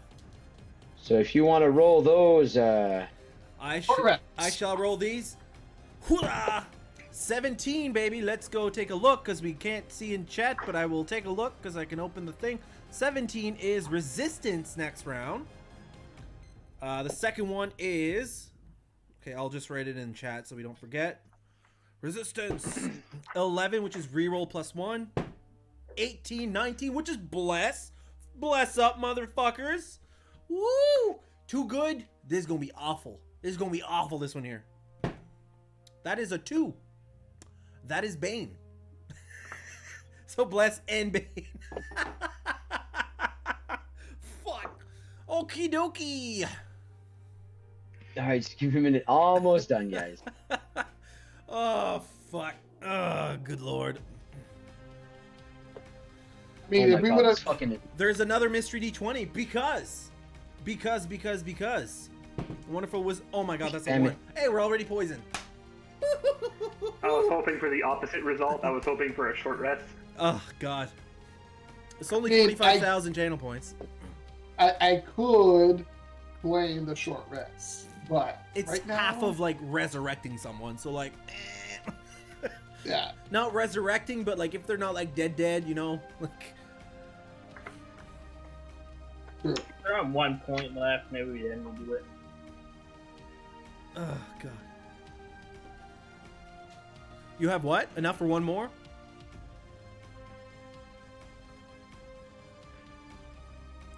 I don't know, but we are starting the gauntlet.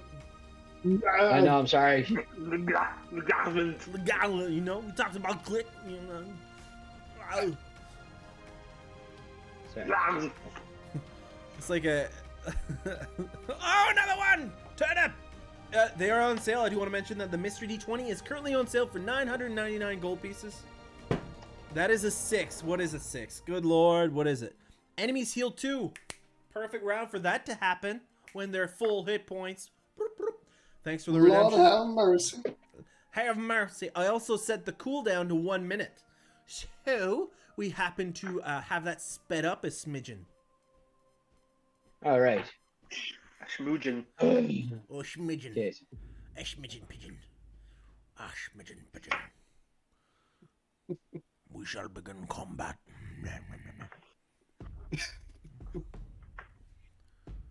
Perfect. All right. So, descending. Boom. So first is Asher Lepis. I'm going to draw my sword and shield. Oh, there's another And- one. I'm not sure if you want to count it this round or next We'll one. do next round. Yeah. Next round, okay. 1 in queue. Jesus. So you said you were climbing a tree, Erden? Is that what you were trying to do first? Okay. Well, Combat? I don't know if I I will have let that you turn guys- yet. I will let you guys position yourselves where you want to with your new tokens.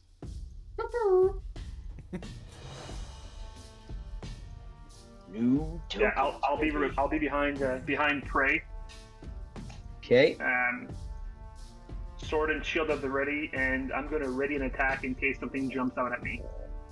Do we have a Okay, turn cool. or just like a ready?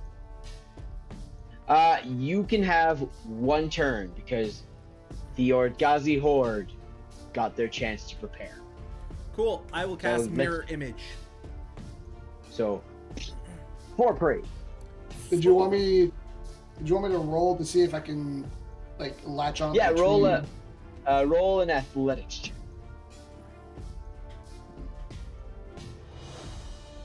Then yes, before combat, before readying my attack, I'm gonna cast False Life on myself. 17.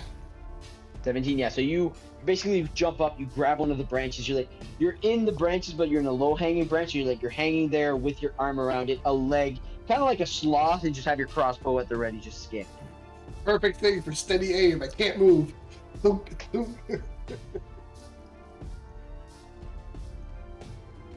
Okay. And what about you, Balder? Is there anything you want to do with your preparation round? No, I'm just gonna pull up my scimitars and just be ready. So as you guys are all waiting, Asher, you are the first to Sorry. go in this combat. You get behind prey, and the forest you're in is not dense, but there are big trees, and you cannot see past the forest. Okay. I'm gonna like whisper to prey. Do I know which one is not the mirror image? I'm like still in the same space. It's like a weird Yeah, like it's just hologram effect. Kind it's of as thing. it's as if there's just 4 preys, and if you're attacking him, you're like, fuck, which one? Because it's quick action Okay. thinking. Then. Okay. I'm just gonna like whisper to prey and be like, "There's danger afoot. Be careful." My feet are in danger. Oh fuck. And I'm gonna ready a reactionary attack if something jumps at me. Okay, so that is your readying an. So you're readying an attack. Sounds good. With my rapier. Okay. Oh, yeah. So.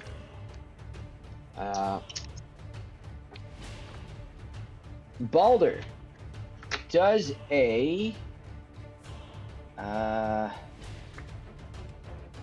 22 hit. A 22 hit, yeah, it does. Okay, you take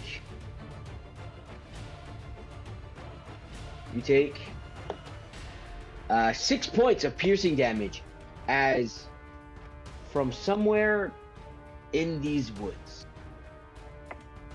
there is a bow that you hear and you just feel just graze like the side of your cheek, just, and you look down and you see a small arrow somewhere in these woods. Someone took a pot shot at it. Okay. Next. 6. Cool. It is now. Okay. Here. So he's not gonna do anything. Balder, it's your turn. Cool. So I got no idea where I got shot. No idea where the shot came from. Fair, fair. I'm going to move up and look around. Do I see anything yet? You can roll a perception check if you want. 22. 22. You know the shot came from this direction. Just because the way the arrow landed. But you cannot seem to find exactly where it was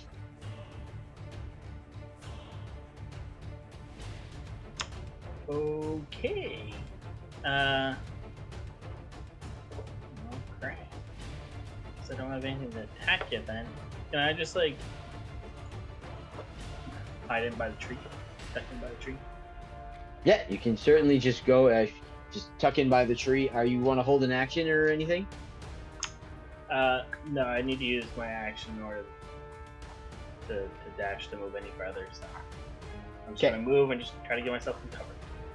Okay, you got you're by the tree, just trying to find some cover. Do anything? Prey and Asher. Next to you, you hear.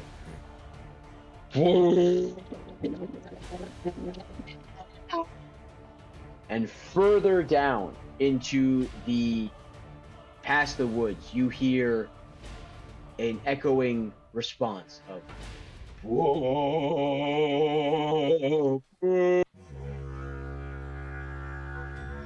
Exactly. And you hear those just respond around further into the woods. That's its turn. Prey. Jesus Christ. Does a 23 hit? I don't know. Does it hit a duplicate? We'll see. It does. So yes, it does hit a duplicate. Duplicate. As an arrow just comes at you from the forest. And I don't see where it's coming from? Do not see what you again, general direction, but you cannot see an attack. How can they see me and I cannot see them? Invitus! Invitus! It is your turn to fight in the gauntlet! I will go 10, 20, 25. Do I see this? Oh yeah, you just see a boar just... You'll probably attack me, so I will rage as a bonus action and attack this fucking boar with my battle axe, and I will recklessly attack this fucker. Of course you will. I rolled a 2 on both of the dice. So, that is a 10 to hit. 10 just misses. Fuck! So, it's just... And as you go, there's its head! I will kill this! And you lift and you just bring your axe down. As you bring your axe down, you go... And lifts his head to look at you, and just... I thought the ground, and just... I thought the Udgazi would be people, not boars! Where your axe hit, it lifts some grass, and just goes... It is now... they're not gonna do anything, not gonna do anything. It's the boar you just tried to attack, Prey. Mm-hmm. So it is going to try to attack you because you tried to attack it. Cool. That is a 16 to hit. It attacks a duplicate. That's another duplicate. Just gone. Ah, fuck! That one doesn't do anything. What would you like to do? Have I noticed that either Prey or Balder got shot at? Well, you clearly you saw just two arrows coming from the forest, but hard to tell from where. Can I roll a perception to see if I can? You Figure out where certainly it is? can. Yeah, you certainly can. It's it's a dirty 20. Dirty 20. All right, so cool. Give me a minute.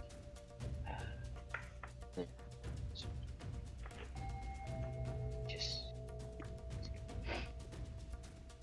okay. So nope. I was supposed to attack with disadvantage, so I would have missed regardless. Or cancels out, but I would have missed regardless. Because we're poisoned.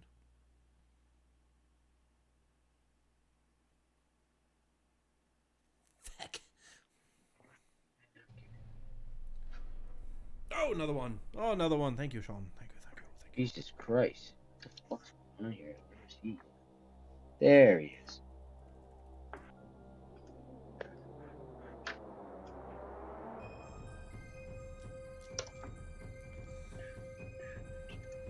Okay. So give me a moment here. I had Bless and Bane that I completely forgot about. Good You look down and you're scanning these floors, and you can see right here. There. You can see it. I don't know if you can see it on the map there. Yeah, so you can see a goblin with a bow creeping out and then just going back. You now know that in that tree there is a goblin. I'll bonus action hide.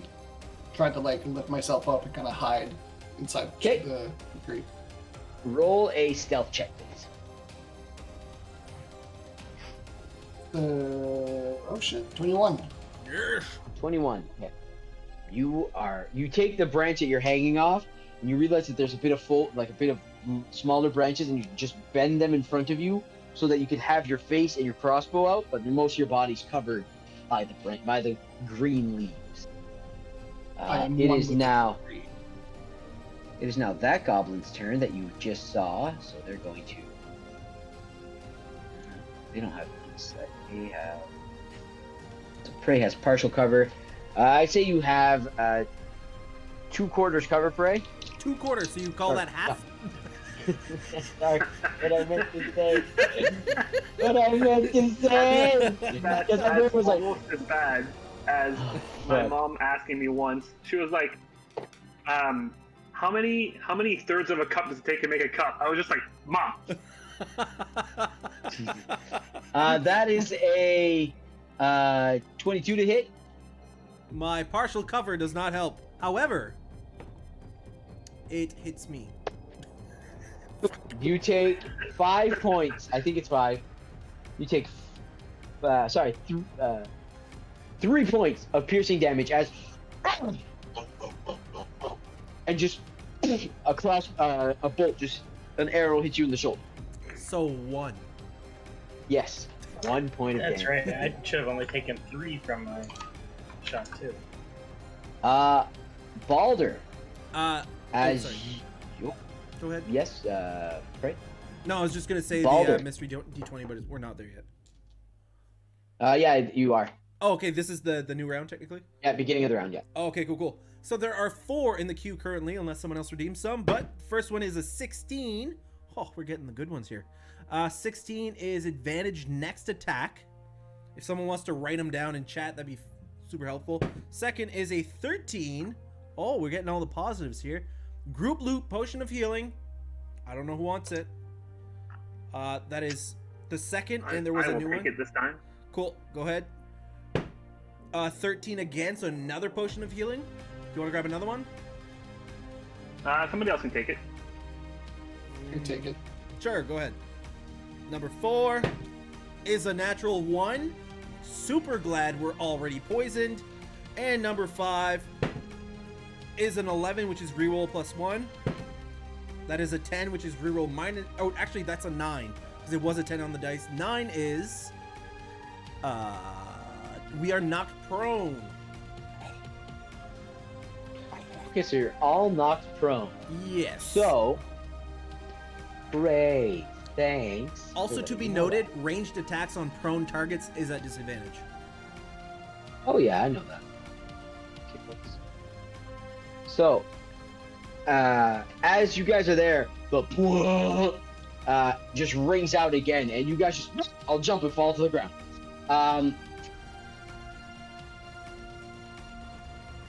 Balder, you, as you fall, you see coming down the tree just a goblin with a scimitar going, and just jumps and is aiming right for you. Advantage because you're prone. No, that one didn't. That didn't. Fuck, that's terrible. That is plus 4. That is a 21 to hit. Holy fuck. That might hit. Yeah, I think just. That is six points of slashing damage as it goes. And you bring your 2 scimitars out to block, and it drives the sword in between, and you feel it just pressing against your skull Oh god. as the blade is trying to enter inside your head. As these goblins are now starting to go on the assault, you hear the crowd going, "Whoa!" Like they want blood, and they're starting to get it. Asher, it's your turn. I fall down, like thinking, like in my mind, it's like when Prey abandoned me and ran off into the fucking distance. I'm God damn it, Prey! I like spring up. I'm gonna use. I get half movement, right? Yeah. Okay, so I can get to here, I think. I will. Fuck it. I'm still kind of covered by the tree a little bit. I am going to, as that happens, I'm going to pull off my hat, and I'm going to touch my chest, and I'm going to cast Spirit Guardians on the circle, and then I'm going to have it so that every single one of my allies is immune. But fuck the boar. I don't give a fuck about the boar. But as I pull off my hat, The killer bunnies! What's the radius? it is, I think it's 30 feet. Oh, fucking Christ. No, 15 foot radius on myself. 15? Yeah. Okay. Everybody can see that? Yep. Perfect. So Bunnies. you cast and you take your hat off with your sword. You just take it and you take a bow. And as you take a bow, you guys all just hear the crowd go. It dwindles down, and then Asher just looks up and goes, "It's a bitch." And fucking out of the hat, just a swarm of purplish star bunnies with just their teeth are now, instead of just being cute and hopping around, as says abracadabra bitch, these fucking rabbits just come out just like piranhas. Just, Do you have the puppet?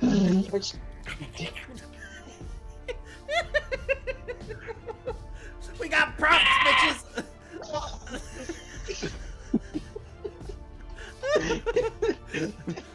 And they're just swarming around and you just imagine that if anything is in this radius, it's gonna hurt. It's gonna hurt real bad. That one, hearing the commotion, it is speed 40 feet. 1, 2, 3, 4, 5. So it is going to charge towards Prey, seeing that it's trying to attack one of its friends. It's going to use its charge attack. Okay. And it's going to try to hit you with Tusk attack. Jesus, It hits me, not the duplicate. Okay, that is a 13 to hit. That is a hit. Okay, so that deals. It takes 10 frost damage. 10 frost damage to a boar. Okay. Yep. That deals 5 points of piercing. 3 points of piercing damage and 3 points of slashing damage. 2 points of slashing damage. So 5 in total. Half to 2. Yep. So that Well boar, worth as it charges into prey, Prey's like, oh! And like the dirt that hit up from when your axe hit just crystallizes and just all shards go and slam to this boar. The boar just takes it and it's looking fucking rocked by your armor of Agathis. Let's go. Prey does a 12 hit. It does hit my duplicate. Okay, The last one. another bolt hits your duplicate and it disappears. Okay, I'm just marking that down. That is No more 5. duplicates. Oh no. Oh no. I mean, it saved a lot of damage. Yeah. Okay, so cool. Okay, it is now this boar's turn. This boar is gonna go 1, 2, 3, 4, 5. So that's 5. That's going towards Balder. Does a 14 hit? Nope. So it. Oh wait, you're prone still, so it has advantage. Yeah. Oh no. It's okay, still doesn't hit. It goes. As the sword is still on your skull, you see it coming. You shove the goblin off. It's like standing in front of you, like. You take your swords and again you just plant it into the ground, and the boar just charges into your sword. And you just whip it out of the ground. Still on the ground, defending yourself. It is this one's turn. It is going to go next to here, and it's going to take a tusk attack against you, Balder. That is a natural 20. Oh. Natural 20. So Ah. that is 9 points of piercing damage as it comes up and just, as it sees it, you block its friend. You're prone on the ground. It runs up and just drives its tusk into your bicep, shoving your arm up, ripping your sword out of the ground, still in your hand, but it just pierces and you feel it's like nick the bone. It is now Balder's turn. What would you like to do? Ouch. Ow. Yeah. Fudge. I am going to use Eldritch Blast against the goblin. Okay, that is a disadvantage because you are up close and personal. Right? Because it's a ranged attack. We have And is that advantage. disadvantage? We do have advantage on the attack this round. We do. Okay, so I believe so. Mystery Oh, 20s. right, we do. Okay. Well then, in that case, never mind. I'll stand up for half my movement, and then I will make scimitar attacks against the goblin. Okay, scimitar attacks on the To goblin. be specific, the next attack has advantage. So Yep. Yeah. The first one, yeah. Yeah. 19 on that one? Hit. Well, I mean, Hit. it's even because we have disadvantage from poison, right? Yes. Blaine and Bess. Bless. Bane and bless. Yeah. I said Blaine and Bless. Yeah, I meant Bane and Bless. That's Blaine and Bess. 8 damage. 8. Okay. That goblin. How do you want? Describe how you kill this goblin. Oh, I just stand out and just bring it decapitate and just quick swipe because I gotta defend against these boars. Ain't doing nothing fancy. Get up, just as you chop it off the ground, it goes as the tree. The That trees are this gonna goblin attack came us. up. Oh fuck. The tree. Oh my fuck. Oh you- no. You cleave the goblin's head. It just hits the tree and like rolls back at your feet. The body just slumps on the tree, sits down, the crowd just, and you hear the Grand Master going, "First blood," and the crowd just goes ape shit. All right. Anything else you want to do?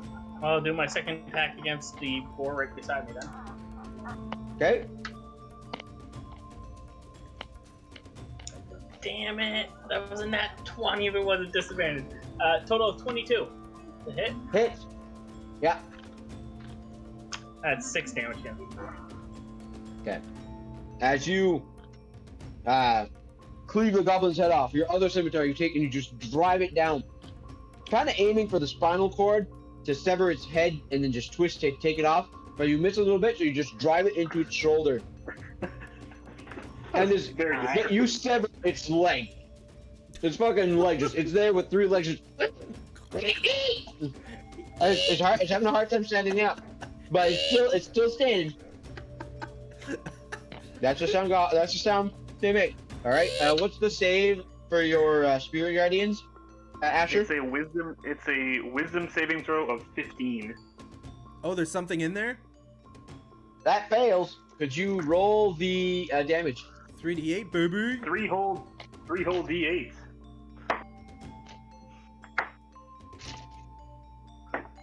So that is 14 points of radiant damage. As you give me a minute here, I gotta switch to GM layer. As you murder rabbits. As you like, and the rabbits just swarm out of your hat non-stop. You're bowing. The crowd's going nuts for the theatrics, and you just see the bunnies do one circle around you in the tree, and then they stop next to you and just flood into the tree, and you just hear, "Pray, you, for some reason, hear in your mind going." And you just see a goblin fall at the bottom of the tree, bloodied. Add to your sheet that you understand goblinoid. Pray? Ooh. Oh, my turn? No, you. Oh. Add to your sheet understood languages, goblinoid. Oh, sorry. I got distracted. So I understand goblin okay. right now. Yeah, because as this is happening, you hear in your head like a translator just Esme going, "It's funny. What the fuck is going on?" Esme has granted you to understand goblinoid. Nice. Is your translator? It is. Yes. Asher, seeing as you just murdered one of its friends, does a 19 hit. It does. That is, just make sure I got Is the right it one. half cover, 3/4 cover? What is it? Not with that one. Oh god. How would they That sneak up on is us? Fuck. 2 + 2, 4 points of piercing damage. As you're bowed down, you come back up. You feel through your ear, just an arrow just get through your ear. Oh. This one. Wait. What's your passive perception? Mine is oh fuck, what is it now? 17, I think. Hold on. 17, yeah. Okay. You, as soon as you feel the sting and you see your ear just hit you in your face, you whip around, and you see from that tree a goblin just go and just get back into the tree. Which tree? The same one that the other one fell out of? No, the behind you. Oh, this one. Yeah. Okay. Okay. So after that one and nothing, Invitus, it is your turn. Well, I've seen this, the ball that hit me is looking kind of weak, so I'll attack the other one. Of course. Alright. Attack the other ball. I will attack recklessly. Again. I don't have to, actually. Because I have advantage in this round. So I'll just attack, straight roll, and then Bane and Bless. So I'll do Bane at the same time. Or, sorry, Bless at the same time. Okay. 15 to hit. 15 hits. Ah, you fucker! Let's die, boy, bitch! Oh, max damage, baby! Woohoo! That is 12 plus 7, 19 damage. Suck my ass, boy! Okay, so as you The one you're attacking is the one that was just munching grass, never made an assault against you. You see the one that's hurt, and you go, "Suck my ass," and you grab your axe, and you just drive it into the boar's mouth. And you literally carve this boar from mouth to asshole. And it just splits open. The back is peeling back, and it falls back. I'll eat you later. The one that's behind you is like, I can't make pig noises, but it's scared. Oh yeah, that one's down. Yes. Okay. Do anything? You're not hidden because you fell out of the tree when you got prone. Yep. So you're on the ground like you were holding on like yeah, and as you bend that last branch to get that perfect cover, you hear and it just breaks and you're on the ground holding the branch going, ow. So I know there's a goblin there, but I didn't see that one. You did see Erden. You know what? With what's your passive perception? 15. 15? Oh yeah. When you saw Asher whip around, your eyes followed his, and you saw the goblin go. Cool. It rolled very low on its stealth. Okay. I'll get up, do my 15 feet, bonus action dash. I'll get like a little bit closer, and like as I get up, I start running. I use my bonus action to dash, and I'll kind of like run and do like a slide with my crossbow and just thump. All right. Take a shot at that there goblin. May I point out, last time Erden did this sliding move was against goblinoids, and you shot a bugbear in the gooch. I did. Right in the fucking gooch. It's a tainted memory, dare I say. So I'm just doing the bait and bless. Jesus Christ. 21 to hit. 21 hit.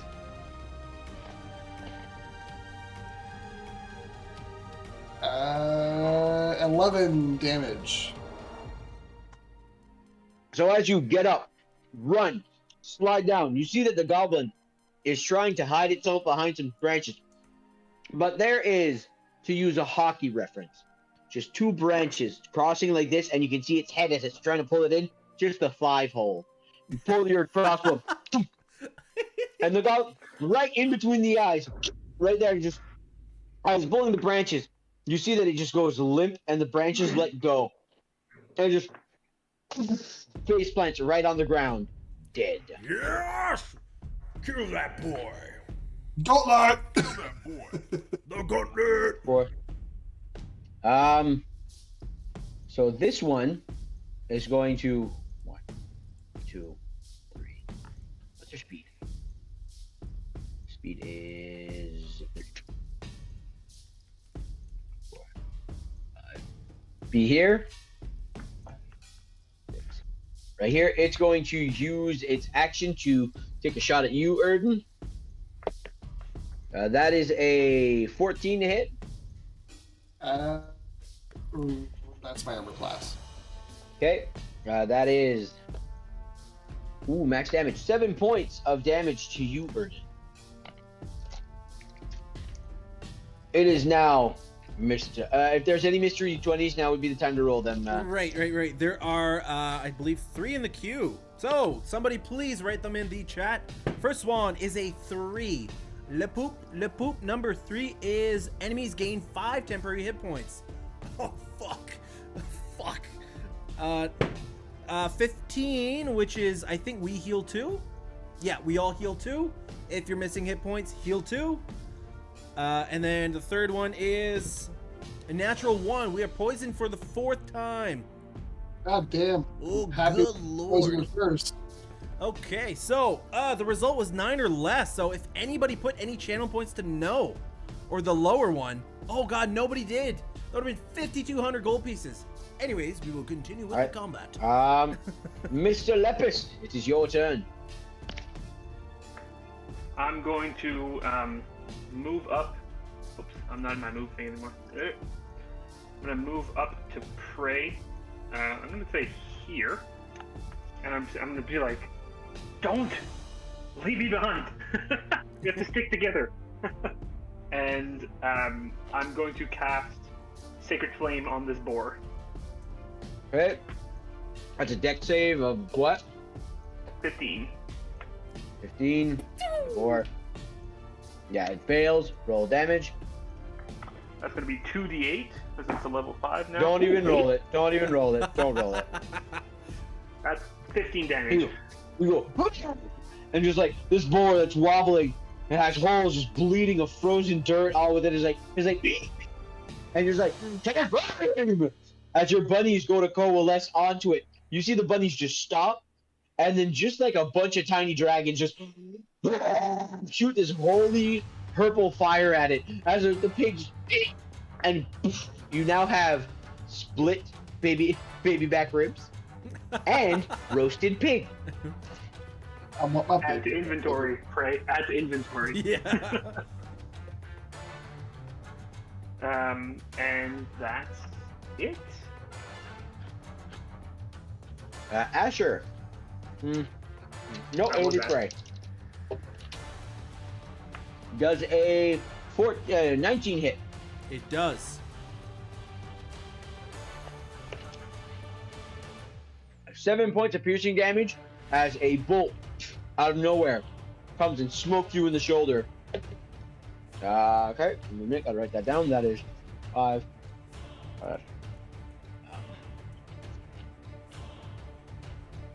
And Asher, you get an idea of where it came from. It came from this direction, but you cannot see exactly where it came from.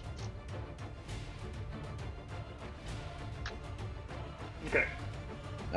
One of the boys going to go after you there, Mr. Boulder. That is, I think, a 19. Sorry, how much damage did I take? 7. Okay, so 3. 19 hits. 19 hits. That is.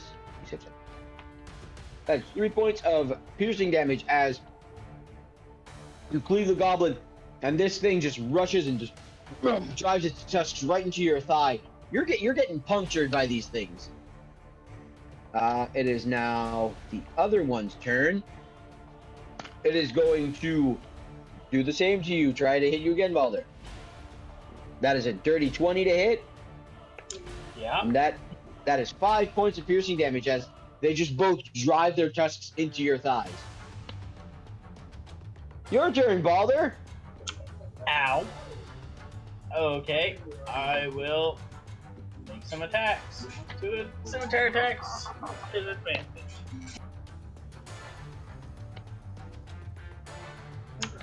Does a 24 hit?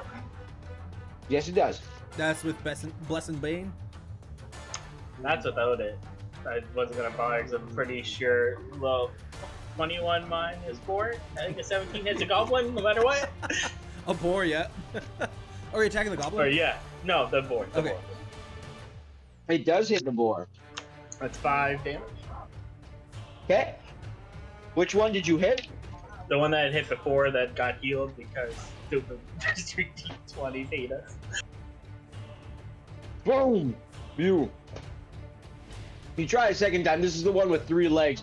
You drive the scimitar into its head and spin it just to detach the spinal cord from the head. You see the head's there, and then just goes to limp, and the whole body just slumps off your blade. Woohoo! I get 2 HP. Yeah. Alright, second attack against the other boar then. Okay.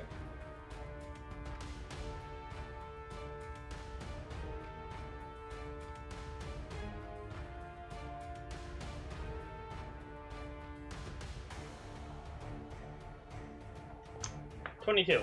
Sorry, I was doing Hit. less than Bane's. All good. That's for 9 damage. 9.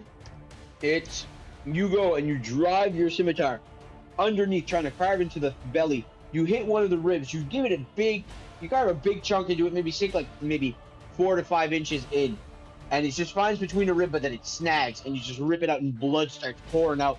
The crowd is going nuts right now. Invitus, it is your turn. Well, I hear quite the ruckus.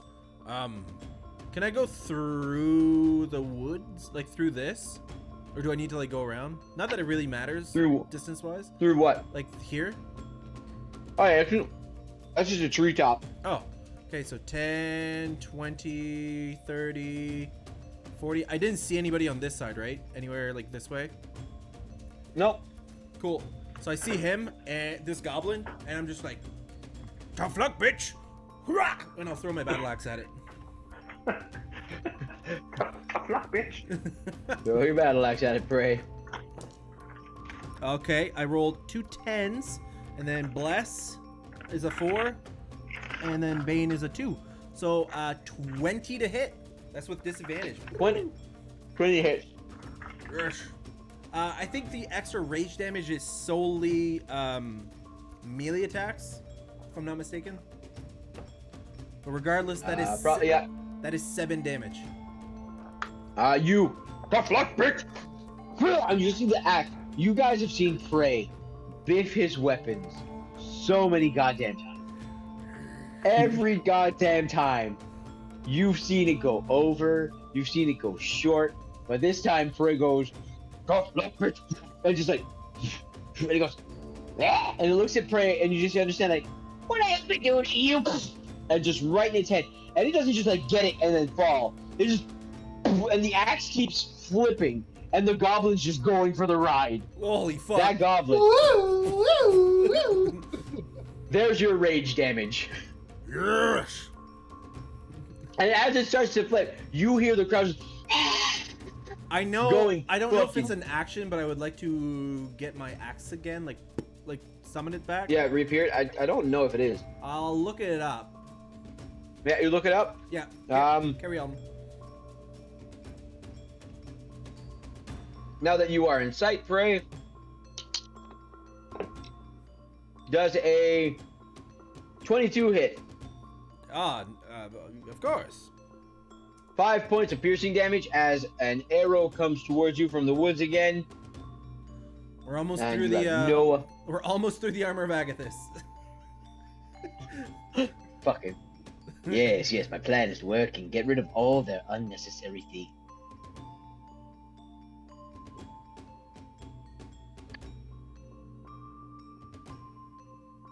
Okay, it is now Erden's turn. Erden, what would you like to do? Do I notice where Prey got shot from? You can roll a perception check. You did not see it. Bane and Bless. Okay, it cancels out. 22. 22. Wait a minute.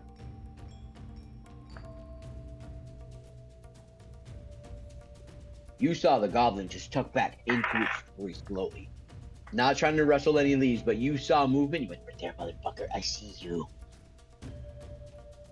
Cool. Just want to check something.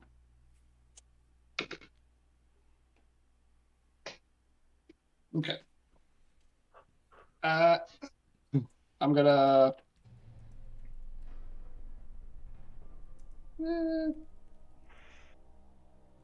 Okay, yeah. First, I'll shoot the boar.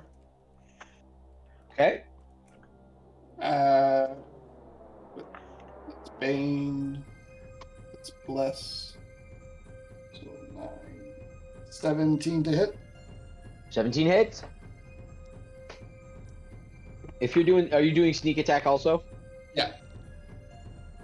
It's gonna be more than 2 points of damage. Yeah. Yeah. You just go like, there's a goblin there. You take your crossbow. You just like, you look into the goblin, just shoot it. The boar's like, with Baldur's blade comes out. You just take your arrow, and as Baldur pulls out his blade, Baldur, from your angle, it looks like you ripped out a crossbow bolt from its stomach as he just right through the heart, and the board just slumps on the ground. It's Yeah. kind of what I was going for. Kind of like walking, heading towards the goblin, and as I'm walking around, just like boom, just it's the Yeah. boar as I'm. Experienced hunter style. Yeah. It is now Mr. Lepis' turn. That's the start of the round, right? Is there any? Yes, it is. There are, I believe, 3. I could be wrong, right? So there are seconds left in the Mr. T20 roll. We have 2 in the queue. That's what. Yeah. Cool. Hoorah! Natural 20, baby! Woo! Thank God. Okay. Well, that is the first roll. So, yeah. So we are not poisoned anymore for the time being. So 2 more to go. That is an 8, which is a negative result. 8 is one of the enemies uses a healing potion as a reaction. Cool. I don't think any of the enemies currently are hurt. No, they Wunderbar. don't need it. 1 more. That is a 4. Fuck. 4 is vulnerability next round. But we do get a short rest. So At least if we're not poisoned. yeah, if you need to, roll some hit dice. I mean, natural 20 versus what we got is. At least we got 4 natural ones before the natural 20, and it wasn't like in between. Yeah. Is there another one? There's another one. Oh, good lord! Watch out! No, Watch that's out. not. That's not another one. Oh, God. Oh! Damn it. Oh no! Oh no! We are poisoned. The DM just slapping down. Oh! There's another mystery D20 to counteract this. Come on. Natural 20. Booga, booga, booga, booga, booga, booga, booga. A 13. That is a natural 20. That is a healing potion to someone. Another one? Can I just say Another something? one. I redeemed. You Baldur. want to know why? I redeemed it for one reason. The continents.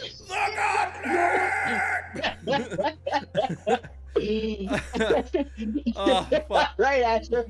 Fuck your long rest. So we did get a short I rest. can help back. But Sure. yeah, we got a short rest, but we are still poisoned. Whatever. All good. Your It's turn, okay. Asher. I'm gonna make sure everybody dies. Okay. Does that counteract my 10 minutes, or no? Like it's No. like okay. I rule that the Mr. D20, the short rest that you get, is basically like you guys going like, "Oh my God, we have the upper hand." And you like take a deep breath. Yeah, like kind of like a super second win. Like I'm not gonna say you take. There's no way in the middle of combat you're gonna be like, yeah, just take a nap, guys. It's totally fucking cool. It's Like, it's Can we get time out chronomancy. here? It's the hyperbolic time chamber. It's 2 seconds, but it's like an hour. Yes. Jesus. Out of all those turns, nothing started in my circle. Just for asking Nothing for a friend. started in your. I've been keeping it in check. If they're in your circle, I will ask to roll a check. Okay. So then I am going to join my allies. I'm going to do 10, 20, 30. Oh my god. 30. And then I'm going to bunny hop to another. I can do. What's it now? Shit. Hold on. There's a specific amount, and I'm drawing a blank here. I think it's 30 feet. Is it? I think it's like 5 feet per. I think it's 5 feet per. proficiency. Proficiency, yeah, if I'm not mistaken. 15 feet. Yeah, an extra 15 feet. So again, right behind. Actually, I'm gonna just go right in front of prey. Do I see this goblin? What's your passive? 17. Make me double check here which one that is. Just gotta mark down. Nope, you do not see that goblin. Ooh. Erden does because he actively searched for them, Mhm.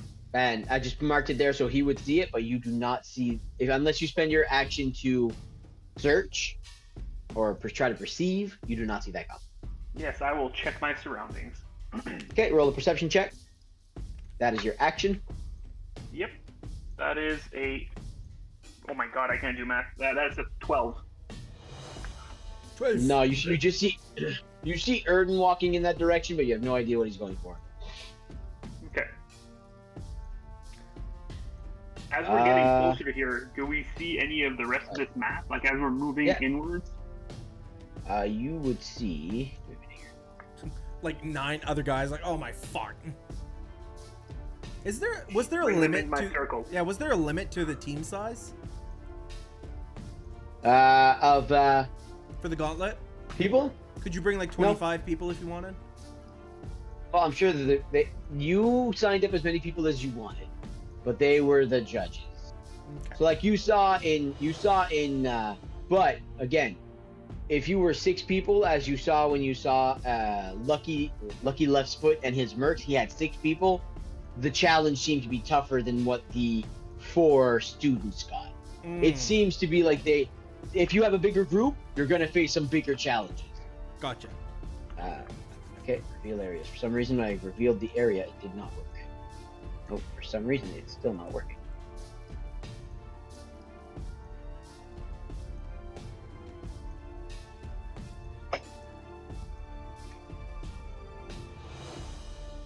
You see ahead of you guys, What the flying fuck?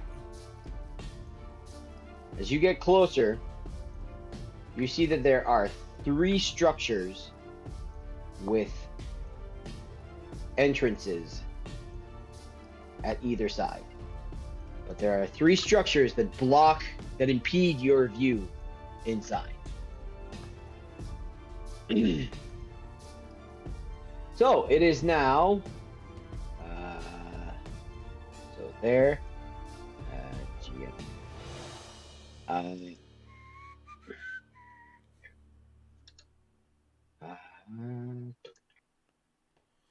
In that tree, you guys hear a rustling, Asher and Frey, and you just see a goblin just and just like beeline it out of there. So he runs that way? Okay.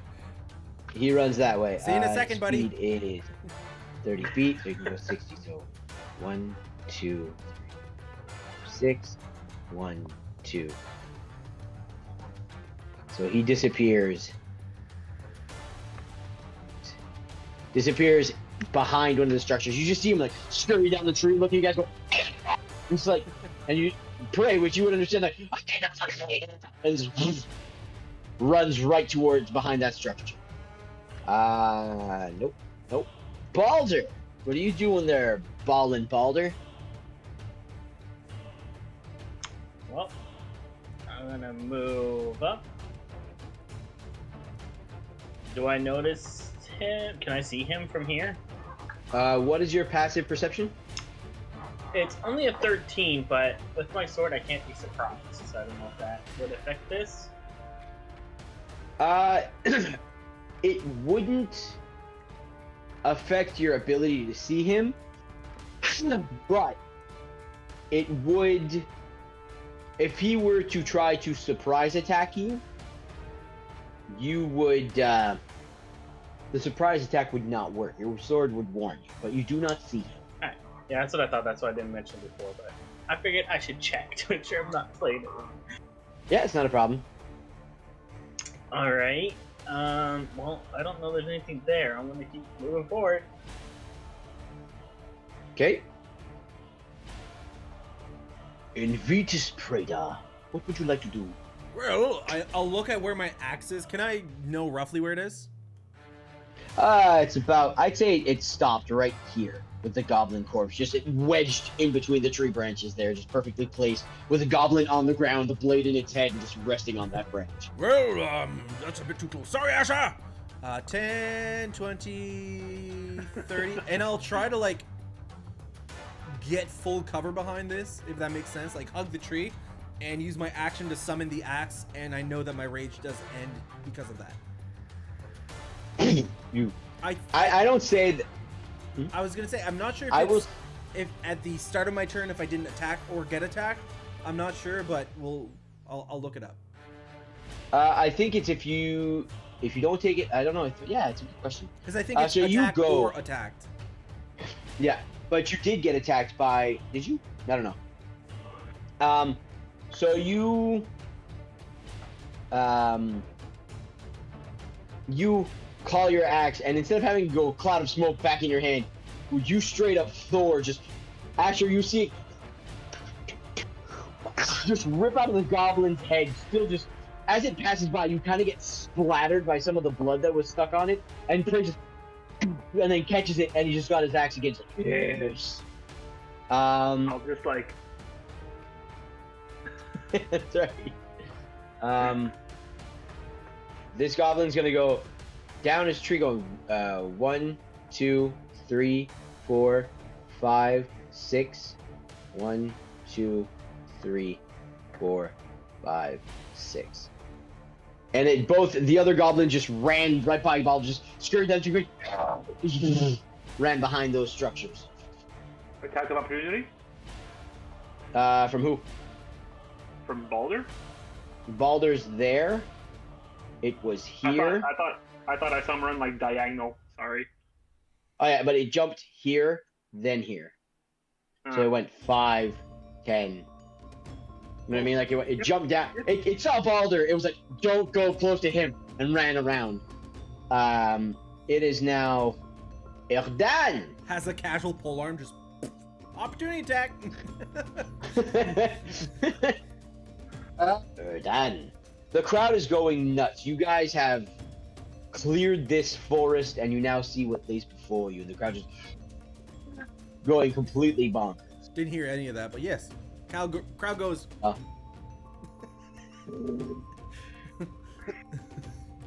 So I had my eyes on that goblin, so I saw him. Yeah, you saw him run past the into the past the structures. Yes. Cool.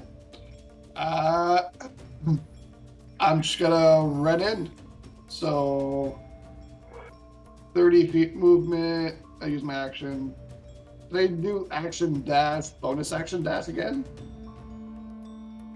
Okay, give me one here. As I'm running, I'm just like, let's go, boys! I just Okay. beeline it. Mother Gauntlet! Now I take it that this is infectious, and now Erden's all about the gauntlet, just like Balder and Frey are. Okay. I'm trying to be So- the first mate here. So you just ran up to that tree, to where the tree is? Well, I didn't know how far I could go, so I think I still have a couple more feet movement. So as you get there, you see that this stump, you can jump over it. It would just take it's considered difficult terrain for 5 feet. So it would take 10 feet of movement to jump over it, or you can go around it, which is 5 feet. Yeah, I'll and go then around. keep your normal. Okay, so where is your ending location? Just gotta double check to make sure that I counted that right, but yeah, that's what it is. Okay, so that's my action dash. So I'm just gonna, so instead of moving here, I'll move there. And I got 30 more feet to go, so. Okay, I mean, a minute. that could be your dash as a bonus action, so technically you could still have an action at this point, if that makes sense. Yeah, depending if I see something there. You see that it opens up into this area. You can see that within this area there is a large tower What the in fuck? the center, Where do they get and a tower? two, and they have two other towers just made of wood, just standing right next to it. You can see that the tower has the 2 front doors just broken down.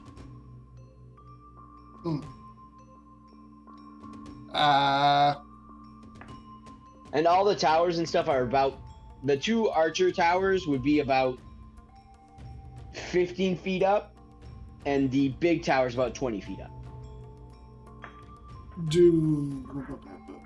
Yeah, before moving in, I'm just gonna stay there, and so yeah, I'll use my action to dash, bonus action hide.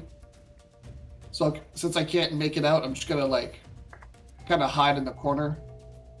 Okay, so you're just gonna hug the wall right over here. Yeah. Just right there. I'll say you're right there, just hugging the wall. Yeah. Okay. Action!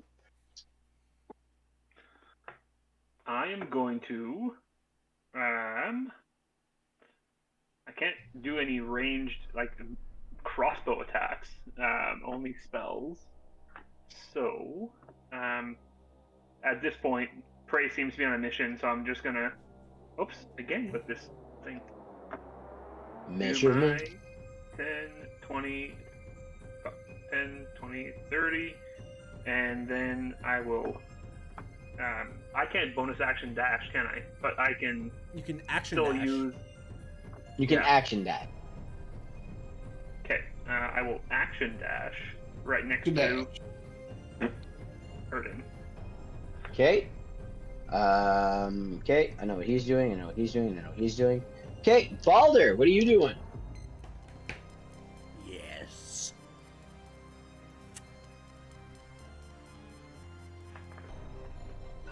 Well, I see them all just lining up outside, no one going in yet. First, I'll move up.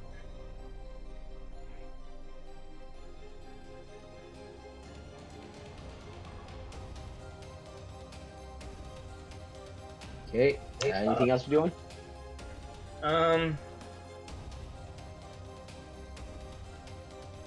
Can I see this guy from here?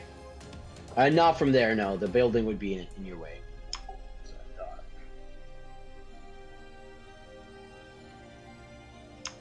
Yeah, I can't get far enough to make an action, so I'm just gonna stay back up one more and just wait. I'm gonna hold Eldritch Blast in case something comes into me. Okay. Okay, you're gonna stay back there until something gets into view. Okay, I know what he's doing. Invitus, what are you doing? Well, 10, 20, 30. Oh, I only have 30 actually. I will then cast Armor of Agathis on myself again. Mm-hmm. That Because is my action. short rest.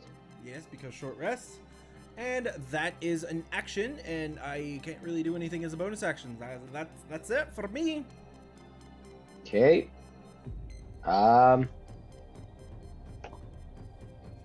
Okay. Could you roll your damage for your Spirit Guardians there, Mr. Levels? Ooh. Full or Full. Well, that doesn't matter. You got to roll full anyways. I have to have it if you succeed. A D8 and a Oh, half. that's right. 13, and that is 18 points of, oh my god, not necrotic damage, Radiant. but thank you. Okay. So, how many? 18? 18. Damn, that hurt. That hurt. That hurt lots. It hurts. So, with that, layer, Fucking token. hurts.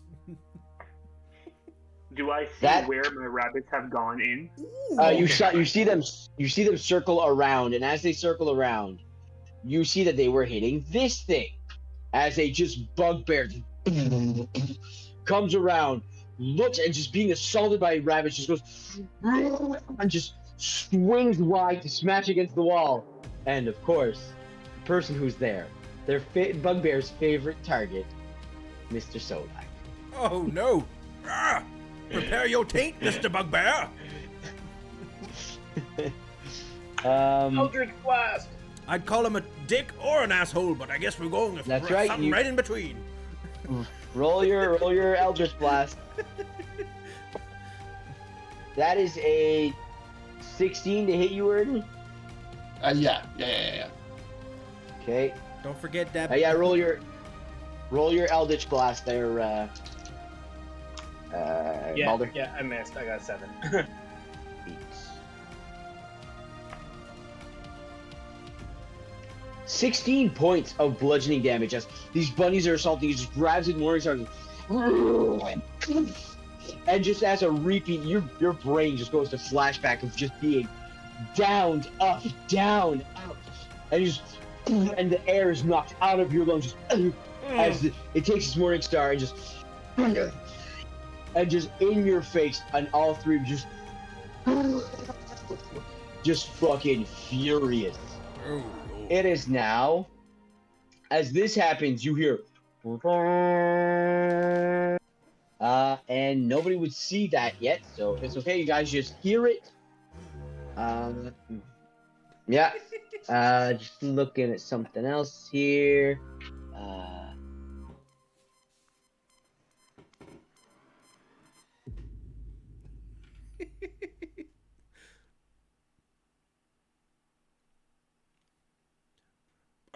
Where do we sign up to get a tower for next round? Are you yelling this in the middle of the gauntlet? Yeah. I want a tower next round. And you hear the crowd just go, tower, tower. No. So yeah, doing that. It can't see anybody. It's okay. Ernie, you just got slammed into a wall by a bugbear, activating your PTSD. What do you want to do? I'll disengage as a bonus action. I won't move far, just like here. I'll kind of like slide back and just take my crossbow and try to shoot it. I can't shoot him. In the taint. In the taint. Actually, I'll do that. I was here. I'll try to disengage and go between his legs again. Roll an acrobatics, because it's not gonna let you go through its legs so easily. The other ones thought you were dead. I'll do my Bane. A wide power stance, just like the Bane and Bless are not on skill checks. Okay, well, 22. Yeah, you duck under his legs. I hate being that guy, but poison is on skill checks. Yes, it is. I rolled higher on the second roll. 25.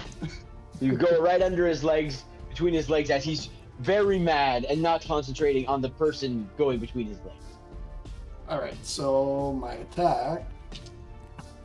Shoot him in the Gucci Gucci. So, Bane Gucci, and Gucci, Bliss.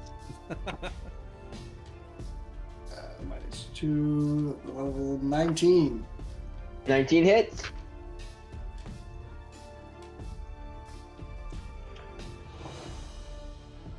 And you do get sneak attack because Balder is engaged with it. Yes.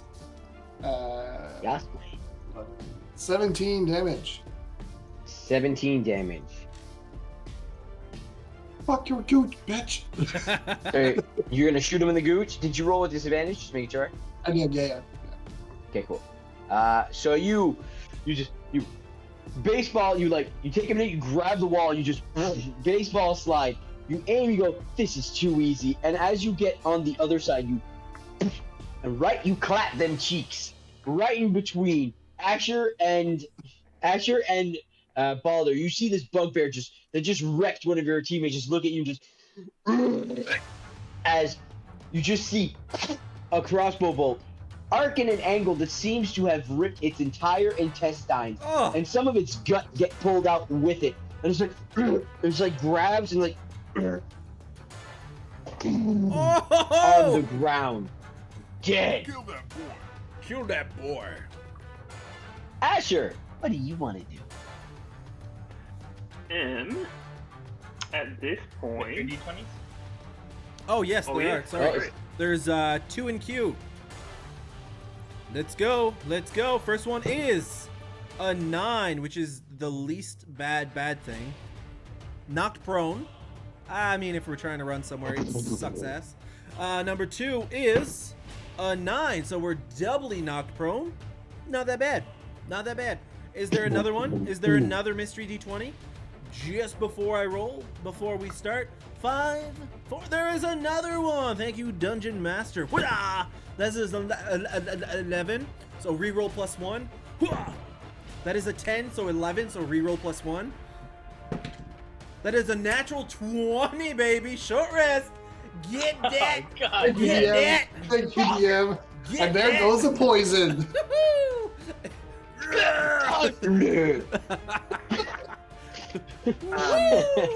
cool.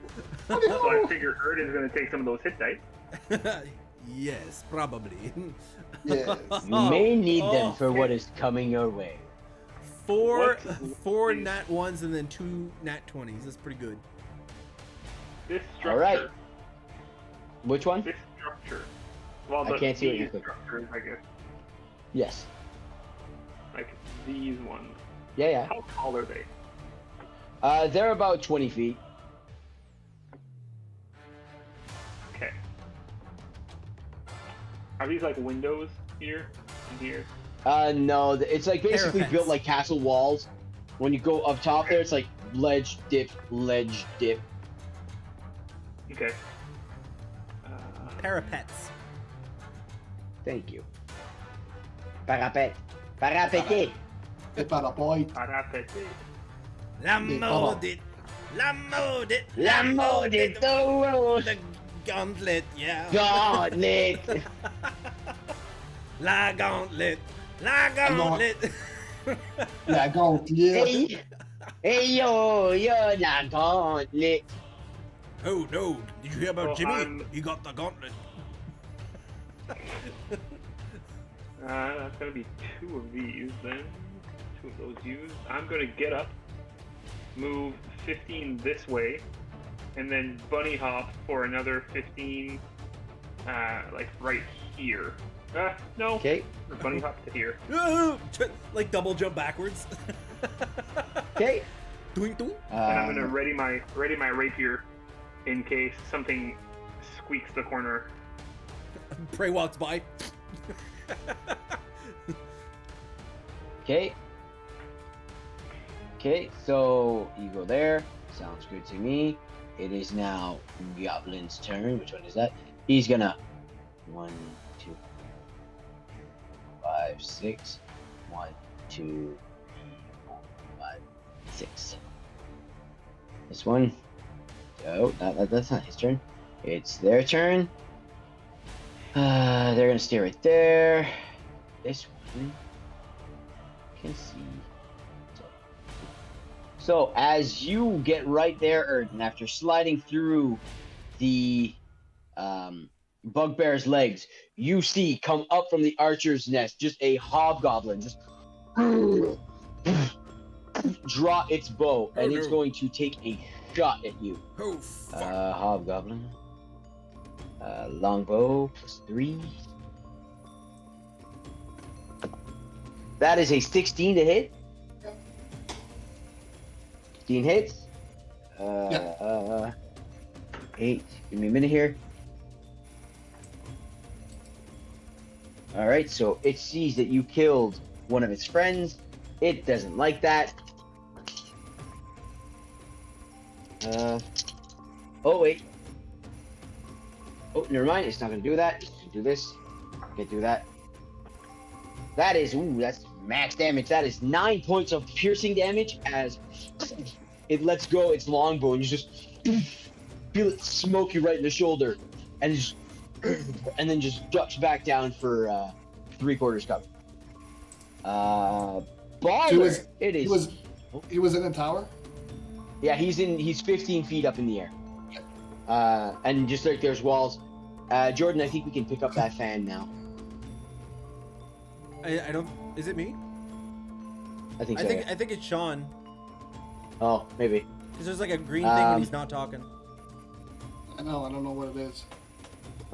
Okay, I just thought because I knew you said you had a fan, so it's okay. Balder, it's your turn. Alrighty. Else if I'm not on the ruler mode. Did it stop? We No. only hear it when Back you're down. talking now. Out to here, can I see the goblins up on the towers or just the guy that know? If you go right there, he has a lot of cover. It would be hard to try to hit him from there. Okay. But is it possible? I mean, everything's at disadvantage.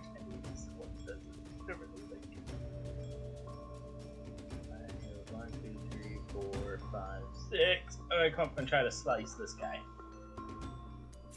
Not with disadvantage because we're no longer poisoned. Oh, right, I forgot. Kill that boy. Kill that boy. That's a 19. Okay, 19 hits.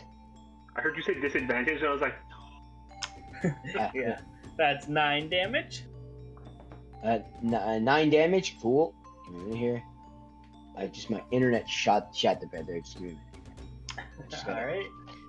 Because the password changes, and I gotta friggin' it changes while I'm playing, so I gotta do that there because nothing I want loads. That seems incredibly frustrating. It is. I'm sorry, I agree to the terms. Just gotta let it load. There we go. Cool. Actually, just give me a minute. So you said 19. Plus 5. Actually, 19 wouldn't hit because of the cover it has from ducking down. Sorry about that. No, I'm killing the guy in front of me. Oh, that one. Yeah, fuck that. That thing. And you said how Slaughtered. many points of damage? 9. 9? Slaughtered. 9, yeah, that's fucking. You go and you run up and just. And you drive your scimitar through its gut. As you do that. Oh, Balder. Oh, Balder. Oh, Balder. Oh no. La maudite. La maudite. They've been holding their actions for someone to appear.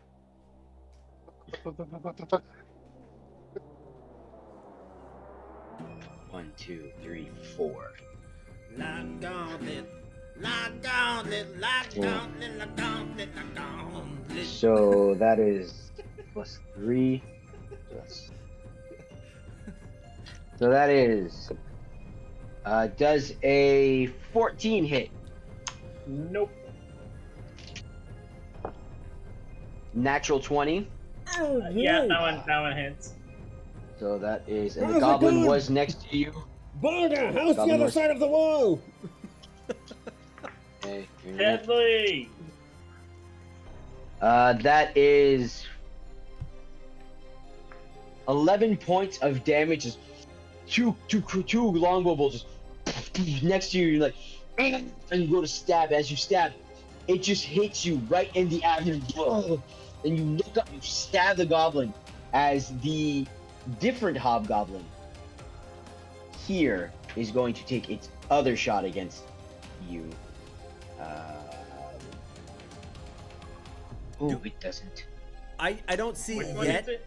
but I don't want to forget on my turn. Do we see a ladder going up to these? Yeah, you see a ladder going up to these. They would be right in the center. Okay, cool. Well, right where the goblin is. That they just climb up to the side there. Cool. So this one is the different one here. So The red one? give me a minute. Yeah, I just want to see something here. So would he be out of 60 feet because of the height? He's 15 feet up. So yeah, he would be. Sorry, he's 20 feet up because the tower is taller. Oh, so he does not have a.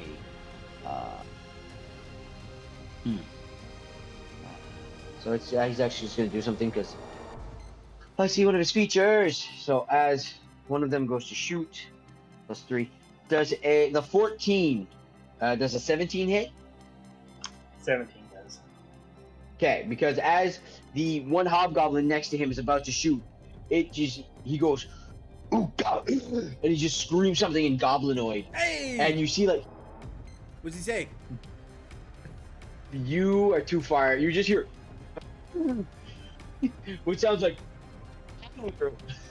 I heard In none very of that. normal Which is, language. I heard none of that, which is accurate. Exactly. So 17, it's going to use its thing. That is another 16 points of piercing damage. As you get rocked in the shoulder, and now you just hear the goblinoids starting to laugh. But you did kill that goblin, so you can get those temporary HPs if you like. I already did. Yeah. They're already gone. It is now this hobgoblin's turn. You're still the only one it sees. Not, I'm gonna try to shoot another arrow at you. That is 7 to hit. Nope. In Vetus, you just hear Balder just go in pain. What would you like to do? Well, of course, I'd like to go 10, 20, 30. then I kind of see everything that's going on, right? People are sticking out, Yep. whatever. Mm-hmm. Oh, fuck. I'll use my action to dash. 10, 20. Okay, wait. Go back to your 10. Here? No, one in front of it. This? Yes. Hello!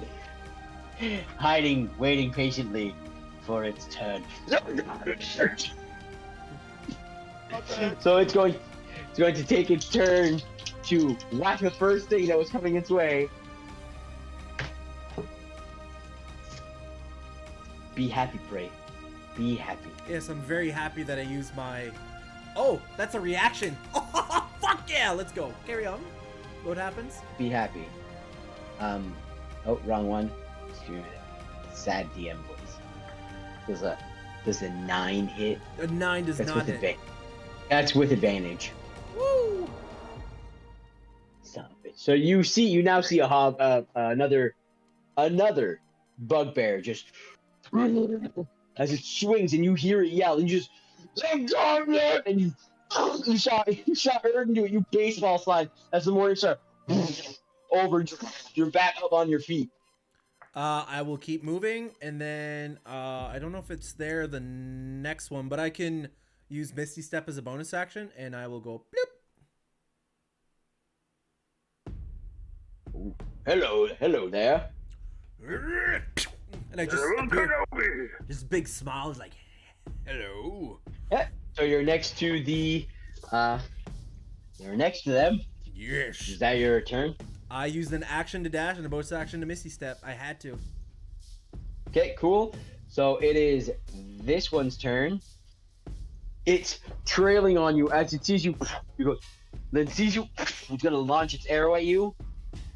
Sure. Jesus Christ. 8 to hit. Yes. No, sorry, no miss. Yes, celebration. Oh wait, it's going. It has the D4 because of the leadership thing from the other one. Does So 12 at a most? 11 hit? No. As it tries to track where you went, it just goes over your head. The crowd's going fucking nuts because you just charged. Going nuts because Baldur's took 2 major fucking hits. It is. Just wait till this goblin and hobgoblin get fucking hit. It is this one's turn. There's one of them that's gonna take another shot at Baldur because it's the only target it sees. Doesn't 18 hit? Yep. Oh, sorry. That was 17. Sorry, one too high. Yep. Okay. What the hell's going on here? Stop. Let's use. Different number, same yup. Yup. That is 7 points of piercing damage as you are turning into Boromir. They're just launching arrows at you non-stop. It is now Erden's turn. You see arrows flying non-stop in the direction that Baldur came from. Went towards. Oh, is there a ladder that goes up to this wall? No, these walls are just walls to block. Like, they're just to stop your view from seeing further. Okay.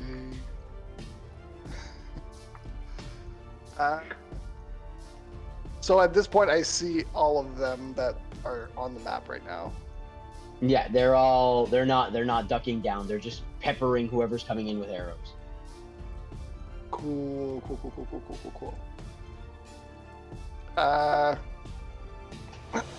Well, from here I can see this one, the one that's on like this side here.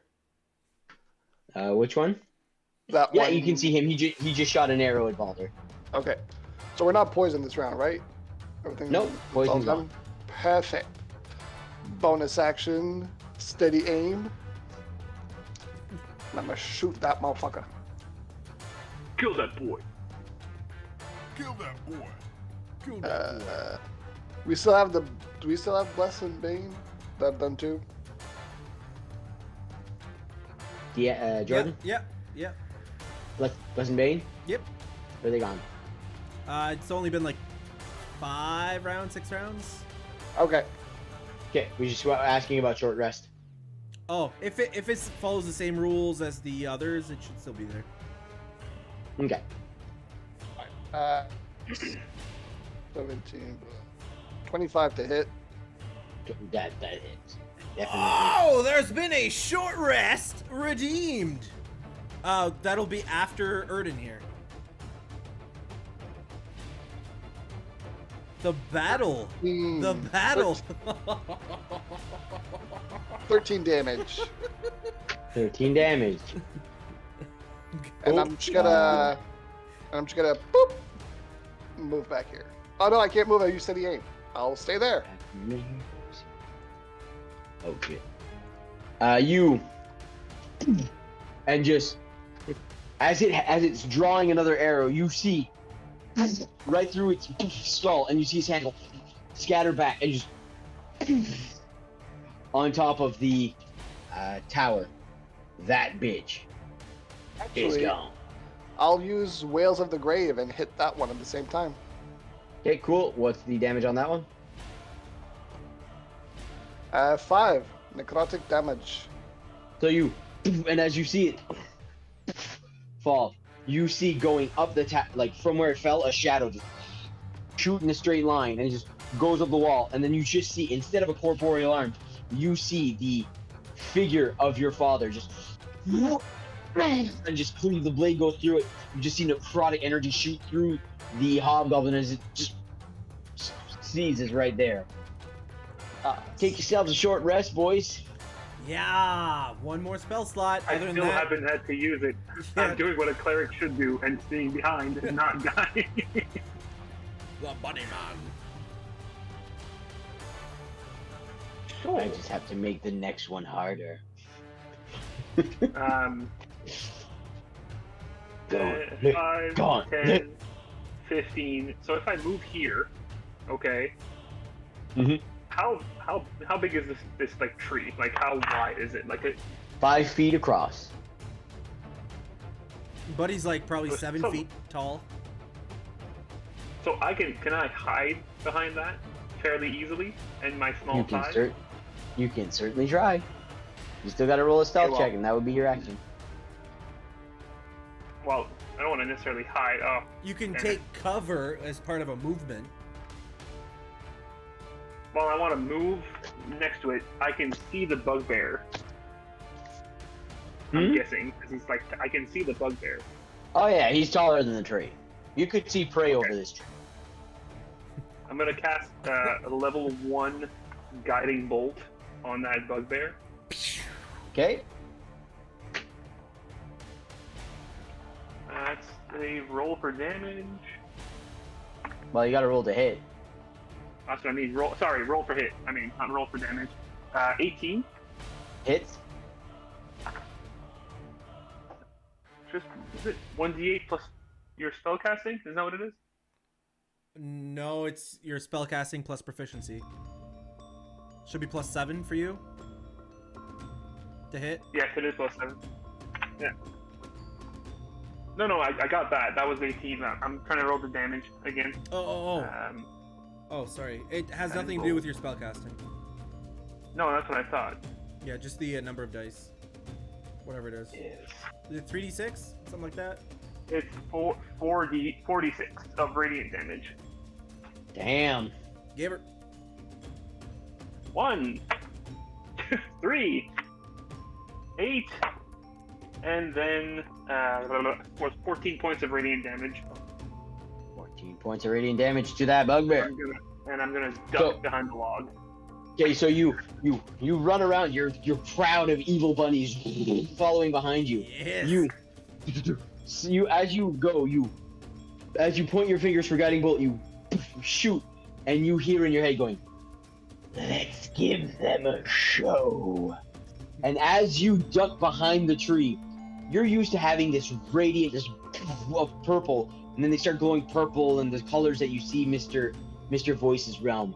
This time when it hits, Mr. Voice decides to throw some pizzazz, and it explodes like one of the fireworks, with the purples and blues and just those starry colors, and then they just fall down, and this bugbear now is just glowing, and it's just, and you just see a tidal wave of bunnies coming over the tree.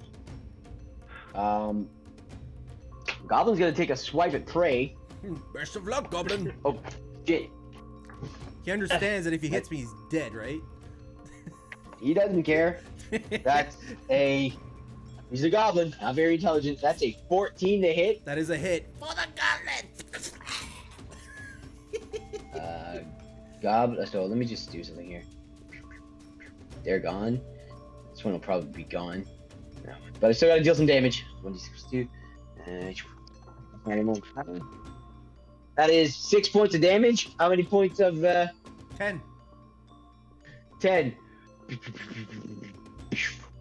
Gone. So as it So goes, dumb. it goes, and you just see Prey has a thing for exploding goblins. This one gets the force of the armor back. You guys just see a goblin go on the ground. The whole crowd going fucking nuts with all the short rests you guys have been taking. Yes. It is now the bugbear's turn. What type of save is it? Wisdom or Dex? Wisdom. What is it? 15. 15. It is with its wisdom, that is a 16, so it takes half damage, am I correct? Yes. Oh, that damage, boy.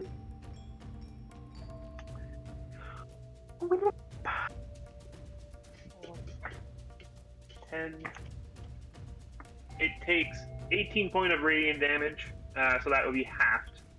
So 9 points of radiant damage. 9.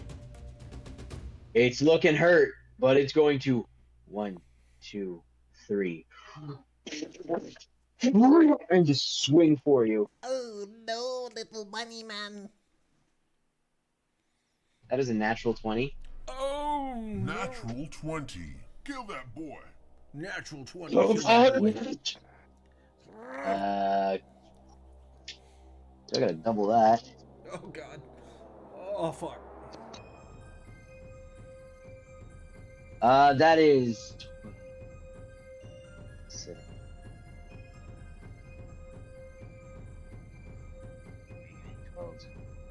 25 points of bludgeoning damage. As your bunny's just biting at its neck, and just tries to bash you into the ground. There's a small indent where your body was. Oh my fuck. At least he doesn't have the surprise damage or whatever. Holy No, because that would be fucking. Oh. Those. We'll put it this way. Those spirit guardians have removed their ability to hide. Because you can hide as much as you want, but then you fucking get accosted by vampire fucking tiny inch bunnies. You're like, mosquitoes! Mosquitoes! It is now Balder's turn. What are you doing there, Balder? Alrighty. So, is the gates into the building right there on the front of it? Into the tower? Yeah. They would be right here, yeah. Alright, so I'm gonna head towards that. 6. And can I still see the guys up on top? The red Yeah, dude? 20 feet up, yeah. Alright, let's just send a couple Eldritch Blasts at them. Alright. Roll to hit. 22. Yes. 22 hits. That's 4 damage. And the second Okay. one, oh man, a 7. Doesn't hit. So you running, you shoot, you finger gun. You lift both your swords, and shoot them out of there, and one of them just smokes it in the shoulder. As it smokes it in the shoulder, you see the hobgoblin just lean over. This one, compared to the other ones that seem to just look like hobgoblins, it has a long beard and just looks at you and goes, Utalema. And you just, Can I hear him this time? he says, he said it very lowly, but you are paying attention as Esme is listening and trying to translate. and you just hear him say, "Bring it on." It is now this one's turn. He is going to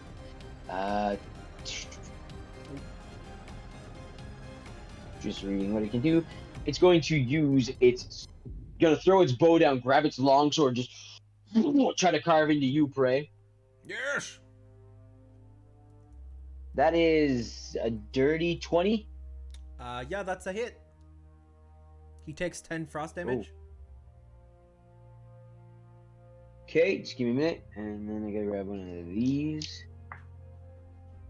Oh, no, I got that one wrong. There we go. That is 5 points of slashing damage as double-handed into your shoulder. And how many does it take? 10.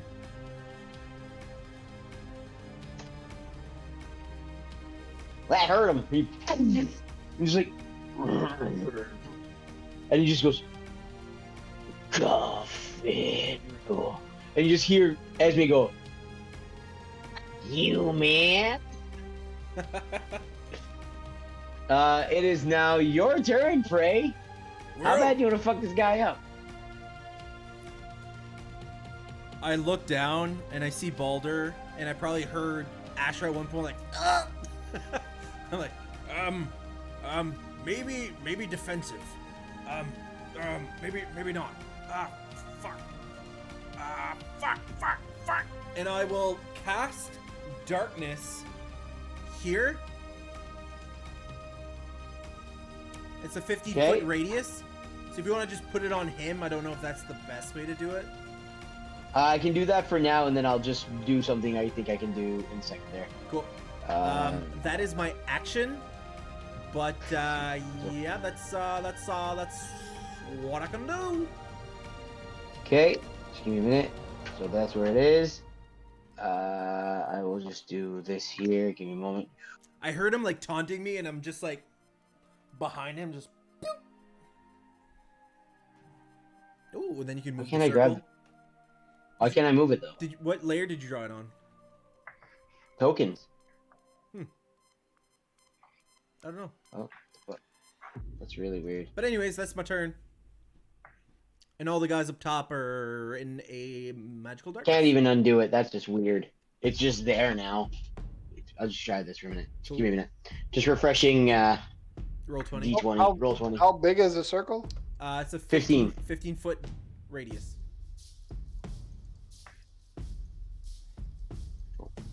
Okay, there we go. Control. It should be Whoa. just different colored circles just popping everywhere. See, the worst thing is I moved it a while ago and now I can't. That's so weird. I don't know. Yeah, it's weird. I can't even move that one. Yeah. Yeah, it's whatever. We'll just. Just put a radius I'll on the just- guy. But anyways, it's not. Yeah, I'll just do this. My turn's done. And they. I wouldn't assume that they know where the darkness came from. If it was like turning off a light, you know what I mean? But Yeah, anyways. exactly. So Yep. it's this one's turn. He's going to step out of the darkness. He assumes the darkness ends there. Well, he's gonna move until he's out of it. Okay. Okay, here, wait. He's gonna follow the wall. Falls off the tower. Oh wait, he's gonna follow the wall 5 feet. We don't see the It radius. was by that the one. way. He was. Well, oh, okay, cool. That'll explain why. Just give me a minute. Let's see. So see, he was right here, Yeah, and yeah. he went I understand. 5. It's all good. And he's going to assume that the magical darkness came from the person who has magical bunnies. Oh my fuck. Behind the tree, is that partial cover? He would have partial cover. You Let's see if it helps him. you did say I would- specifically that you were ducking down. Yeah, he was. And plus the bugbear smashed him into I the was gonna ground. say. That is a 17. What is your AC usually? 16. It misses as just catches right in the tree. Bugbear just. Um, I've got plans for that bugbear. Don't you dare. And flick them wounds, boy. Shit, I can't. I don't. I want to move. I know what I'll do. Give me a moment here. I just want to do something here to see if it works. Overlay. This. Grab.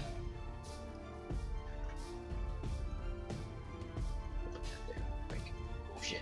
I'm curious if someone could perceive magical darkness as being blind. You can't see absolutely anything, so Yeah, it's like losing your vision in a way. yeah.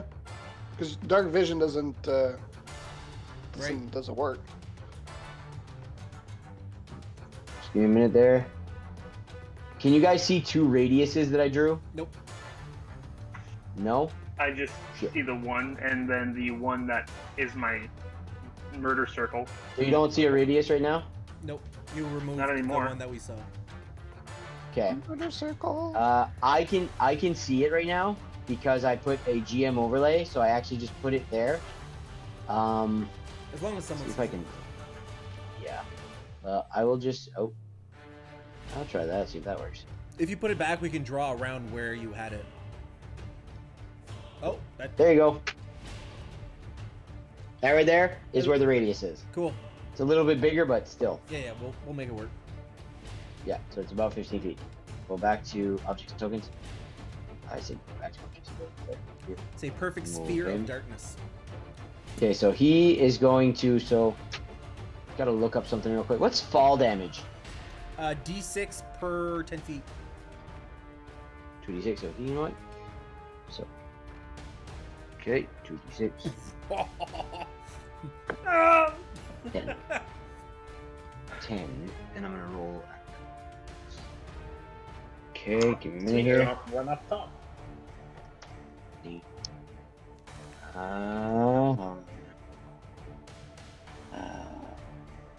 Okay. So as the darkness is cast and it takes over the front of the spot for 15 feet, the one that has it said "Bring it," just Balder, you looking up, you see the darkness, and you just see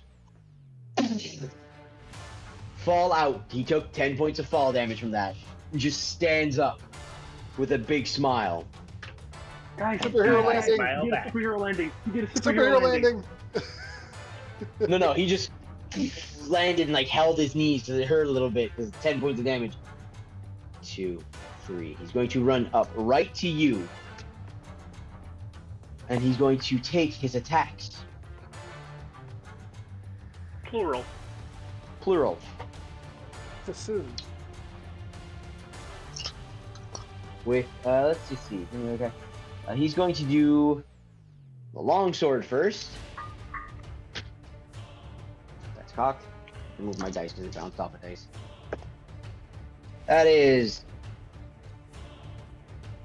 21 to hit. Yup. And then that is 11 to hit. Nope. And 18 to hit. Yeah. 2 long swords. Boulder. Oh. That is 7 and 9. Alright, so 16 total. As he jumps down, runs, takes it, and whips out his shield and his longsword, just swings once, and you raise your sword, you block it, but he skims down your arm. As he skims down your arm, you raise your other scimitar as he takes his shield and goes to bash you, and as he goes to shield bash you, you parry it away with your sword. As you open yourself up, he takes his sword again and just not drives it, but just like batter swings just your longsword into your abdomen, driving the arrow that was there deeper into your gut, losing it from sight. And he just goes, yes, yes. And so as a good." reaction, I cast Hellish Rebuke and say, "Bring it, bitch!" Right? Baby! And that's 11 fire damage. It's funny that you don't know that 11? he said "bring it, bitch," Yeah, or "bring it on" or whatever. yeah. So he was out of the darkness. Was it 3d10? What? No, it's 2d10. 2d10. 2d10. So, it's 11 So total. it is Not crit now rolls. his turn. He's going to follow the wall. 5, Just be 10, like, 15. That's what they're doing. 15, 20, 25, 30. So he's runs to the door and like opens the latch and goes. No, nobody can see 20. that. Nope. 20, 25, 30. So he's in the building, charging out the door. Now, I was about to say Eldath, but Balder can see him just like running from inside the building towards, well, him. Or at least the bottom Erden. half on below the wall. Erden, what would you like to do? Oh, look at that. Sneak attack. I got multiple sneak attack options. Yeah. Uh, All right. Yeah, that's what I'm looking for. Yeah. So I'm Don't gonna. worry about me. Don't worry about me. We're not. But he's dead. So yeah, I'm gonna run up here, hug the wall, but then shoot him with my crossbow. I'll shoot the guy on Balder. Okay. You're gonna shoot the. Oh, you're gonna shoot the captain. All right, you can do that. The fancy boy. 25 to hit. 25 hits. Give me a minute. Want to make sure. Let's give me a minute there. Just gotta do something there. Okay. That's him. Let's see what his. So he said 20 what? 5. 25. Yeah, it hits. I thought you were gonna say doesn't hit. I was like, Yeah. I am the Uh, 26 it- AC Hobgoblin. I did have a character that could go to 30, I think, or 28, which was dirty. 17 points of damage. 17. Oh, not 4. Whoopie doo. So, you hug against the wall, shoot as it's just looking at Balder. You hit it right in the back of the shoulder. She like reacts and just keeps its eyes on Balder, looking for a challenge in a melee combat. Mr. Lepis, what would you like to do? small question. Any mystery D20s? Yes, there are 3. My god. Number 1 is a 16, which I think is advantage. Advantage next attack. Perfect. The next one is Perfect. 9, which is we are knocked prone. Ugh. Doesn't matter. And then third one is a 8. An 8, which is one of the enemies uses a healing potion as a reaction. Okay, healing potion as a reaction. That's what, 2d4 plus 4? Plus 2. 2d4 plus 2? And who uses There's one. it? Is it someone we can see? Give me a minute here. Let me see the difference here. Yeah, it's the Captain. Cool. There is still time for another one, I suppose, if there's a few 8. seconds. 10, 9, 8. Okay. It's 7, 6, 5, 4, 3, 2. Okay, you can just go. God. Alright, go, Asha. That was a long 10 seconds. There's another one. Let's go. Hi-ya! That's a 2. Fuck, that is Bane. We're already Bane. Cool. Woo! So, I just pictured Turnip running can we across. just say that like that? Pardon? Can we just say that massive hit knocked me prone? Yeah, of course. He drove you into the ground. Okay, so You were a I'm gonna- tent stake that he was putting in to pitch his tent. He has a tent pitched. Oh no! Oh, you wouldn't. I'm pretty sure Prey does too. Did he use? Did he use his great club? So, okay, advantage. Oh my god, that's power cost. Okay. Bane. Less. Does an 18 hit? An 18. Mr. Just Bugbear? hit. So I am Just going hit. to stand up I am going to. I know he probably can't understand me, but I'm just going to be like, oh, this is going to hurt. And I'm going to just, like, run my hands along my blade, infusing it with necrotic energy. That is called, hold on, the Touch of Death. So when I do a melee attack, I can add damage equal to 5 plus my twice your cleric level. So it's basically 15 extra points of damage. Just necrotic damage. That's before I even roll to damage. Is that your channel divinity? It is my channel divinity, yeah. Oh my fuck, that's so cool. And then Rapier is... I haven't used it all fight, so I'm having a brain fart. D8 plus Dex for damage, if that's what you're looking for? Yeah. Yeah, that's what I'm looking for. +1. Plus Dex plus 1, yeah. 4 plus 4, so 8 points of piercing damage, and then 15 points of necrotic damage. As I drive my rapier inside this asshole bugbear. In his asshole? So 8 plus 15. 8 plus 15? Yep. Yeah. It's 23 right there. He's probably looking fucked, if not dead. He took damage before. Yeah. He did. Twice. So let me see.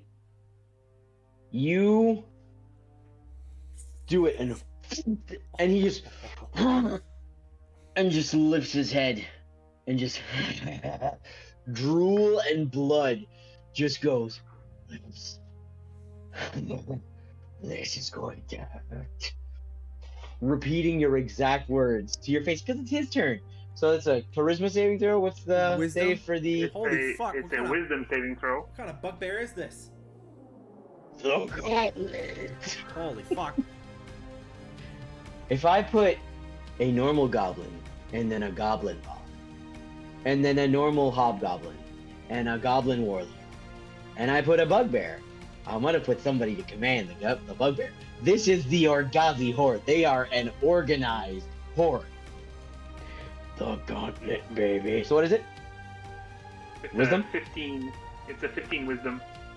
I don't think that succeeds. It does not. Roll your full damage, baby. Because he might not get the chance to hurt you. That is 5 plus 4, well 9 plus 3, so 12 points of radiant damage. Well, He's getting all sides of the spectrum. Radiant, necrotic, Oh, radiant, he's- necrotic. oh, sorry, we gotta fix that. This guy, as this is going to hurt, you can see your rabbits are just gnawing away. You can see bones beginning to just pull back, and he's just with the last little bit he has, he's gonna try to hit you. Oh. The dice that decides if he hits Asher or not is my Burnwick dice. Go for it, Burnwick. Come on, Bernie. You dirty slut. Yeah, it's a 20. Yeah, you don't have to show me. You're gonna just show me a 20. Yeah. 2 criticals in a row because that's fucking fair. That's for the fucking 30 long rests you got for this goddamn I combat. didn't even take advantage of those at all. You should have. Oh fuck! I didn't have any fucking damage. It sucks. I do what a cleric does. Stay behind and die. Oh, good lord. Well, if I knew it was a fucking bugbear warlord, yeah, I would have fucked Holy, right off. it's not a bugbear warlord. It's a bugbear chief. You guys dealt with one in one round when Prey went, "That's not kind," and threw fireball at them. Yeah, that yeah. is 16 plus 14. So 16 and 14. So 30. 30 points of damage to the bunny man. Buddy man's down. I am down. Bunny man is down, so he loses his spirit guardian. And then just the bugbear's there bleeding out of his face, just just laughing. Like, this dude looks insane, and the crowd is going fucking nuts. It is now Boulder. What would you like to do? I would like to slash this guy. Do it. That's a 25 to hit. That fucking hits.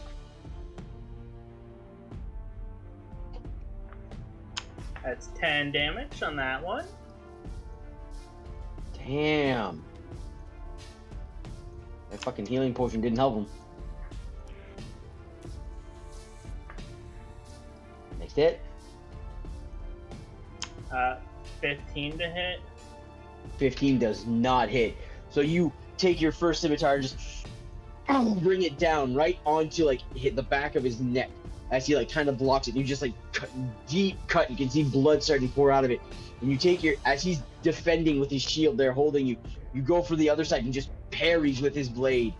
And he's just like, just blow for blows. And then for fun, action surge for one more attack. Oh, go ahead, man. Do it up. Action surge is your number of it. Like you would get 2 more. Oh no, you're not level 5. Fuck, never mind. No, Just the one. yeah, because I'm doing one as one warlock. So yeah. Yeah. 1 level warlock. Ah. So that's 18 to hit. 18. I don't believe it does. He had a bow. It does not. He had a bow. He can't have a shield right now. He doesn't have a bow. I check. The other ones do. This guy doesn't even have shot. it listed. Cool. Fuck. I thought he. No, it does not hit. Fuck. Okay. So he hasn't been attacking with 2 hands, right? No, I made sure of that. Okay. I made sure. Like, I saw the 1d10. I was like, no, he wants his shield because he wants to shield bash. He wants to Sparta some bitches. Right, he did shield bash. Right. So it is the one in front of Prey. He's going to take his longsword, just double hand, just try to stab you right in the gut. Does a 9 hit? No. This guy's wobbly, just like. It's your turn, Prey. Ah, fuck.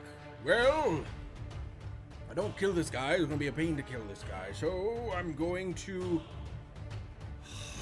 Fuck, I don't want to rage and then do it. I am just. We don't have advantage, right? Was that last turn? I think that was last turn. Yeah, fuck. I don't know. I don't remember what we got this last one. I think it was all negatives. I think it was prone. Healing potion for the enemies, and then it was. Yeah, 2 negative and 1 positive. We were double prone. That's what it was. Yeah. I will. Oh wait, you're prone, so he has advantage on that attack. Right, go for it. Same exact number. You're good. Fuck. Okay. I'm just gonna attack him with. I can't reckless because I'm not raging. Yeah, you can. I think it's while raging. No, reckless is any time. Oh. Just a barbarian thing. Oh. Oh shit. Okay, well I will recklessly attack this fuck. Oh, that is cocked. 24 to hit. It hits. Yeah. Oh shit. Just- Sorry. 24 plus 2 minus. Yeah. That was a waste of time. How do you want to? How do you end this man? With, He has 1 hit point left. I will end this man with 19 points of damage, and I will. Like he just tried to hit me, so like my axe kind of wobbled. So when I swing, it's not the blade, it's the backside. So just smack him and like knock him off the tower, and he falls on his head. So you grab he tries to stab you, and you're like, whoa, and as you do this, the blade spins. You get the blunt end of your axe, and you just full baseball home run swing, and the steel just connects, and you get to see this hobgoblin's face just cave into your blade. You see, you're like, and then you, as your axe goes, you just. There's goblinoid splat at the bottom of this tower. Cool. So I For will. the second time. I will move here, and then I will 10, 20. Yeah, I'll bonus action Misty Step right here. Okay. Well, that's a smart move, Bray. So this one is going to go 1, 2, 3, 4, 5, 6. 1, 2, 3, 4, 5, 6. So it makes it out there. He ran around down the stairs, all that other stuff. So he gets there and he's like, got his sword out. He's like, that's all he can do for this turn. Dash. Yeah. The captain just looks around, sees a new combatant, so he's going to take 1 attack against Balder, and then 2 attacks against Prey. Bring it. So for Balder, that's a natural 20. Oh my fucking Christ.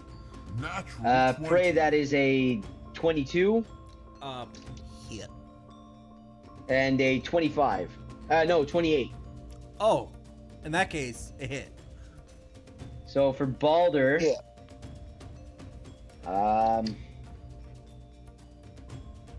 Balder. Oh, that's a hobgoblin. I need that one. That is. So he doesn't have an ally, so he can't do that yet. Long sword, so it's 8. Yes. So for Balder, it is not that bad. That is 8 points of slashing damage as he just rakes across your chest. For Prey, that is a.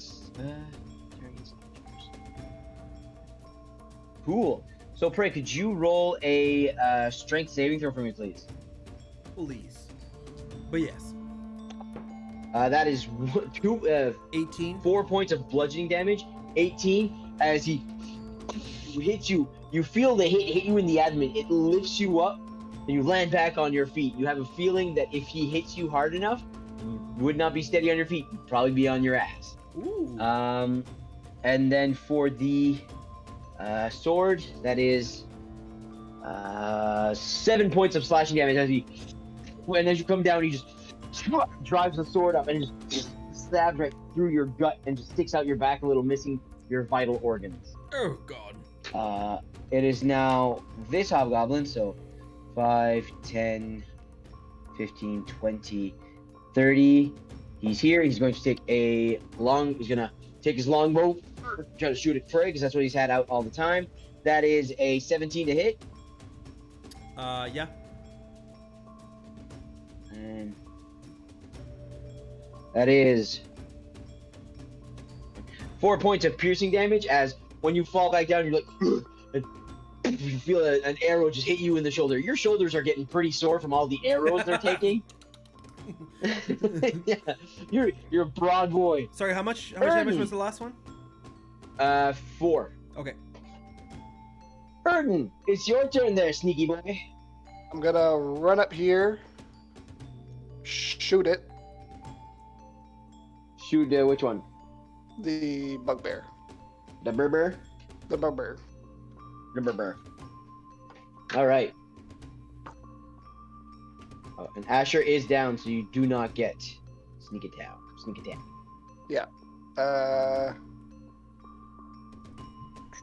Oh yeah.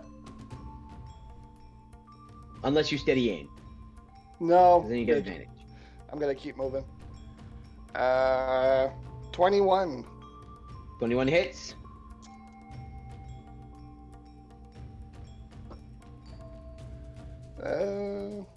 That is 8 piercing damage. So as it's you can see that it's grabbing its morning star. It doesn't even seem to be swinging. It's using its force to bring it up and then just making gravity do the work because it's so worn. As it raises it up, you shoot your crossbow right into the elbow and just bash its own head and falls to the ground. The crowd is going,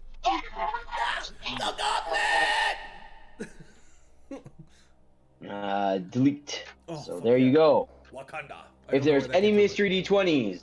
There hold are. up. Hold up. Oh, I'm that's gonna- right, sorry. Bonus action dash. Action surge. Give him a potion of healing. Oh! Roll Kill that shit. Oh, that's how we do. And it's his turn next. Ow! 2d4 plus 2, baby. 9. Action economy. Oh. Asher, you are in the ground and you just feel something. You hear Mr. Voice going, "Not like this, Asher. We've got so many things to do." And you just open your eyes and you see Erden just like, "Come on, man, look out for this." Cool. So Asher, you are up. It is now your turn, Mr. Bunnyman. You are also after muted. the mystery d20s. So mystery d20 number 1 is a 10, which is reroll -1. 10, or actually that counts as a 9 because 10 minus 1. 9 knocked prone. Yeah. And then I'm already prone. oh god. And then that is a 9, which is kind of funny. Double knock prone. Woo! You guys all fall down. The game's like glitching. Just, oh, there's another one. Mystery D20, and that is a. Oh, that is cocked. Oh, that is out of the bin. That is a 2. Bane. We already Bane, baby. Keep her going. All right, it is now Asher's turn. I was born in the bay. Born in the Bane. We must kill the Bane. Oh yeah, this is beautiful. This is beautiful. I'm gonna get up. I'm gonna just like hop on this log Okay. here Yep. and Just straddle it. because oh yeah, if I'm lucky, there's gonna be a nice little like branch bit that's gonna be like right in my ass. That's gonna... Look at this, Uncle Lucky. I am going to Cover your eyes, kids. because now Mr. Voice, I know it's Erden that gave me the potion, but Mr. Voice is just like, we've got so much left to do, and I'm just gonna be like, yes, you're right. Yeah. As a level 3 spell, Oh, baby.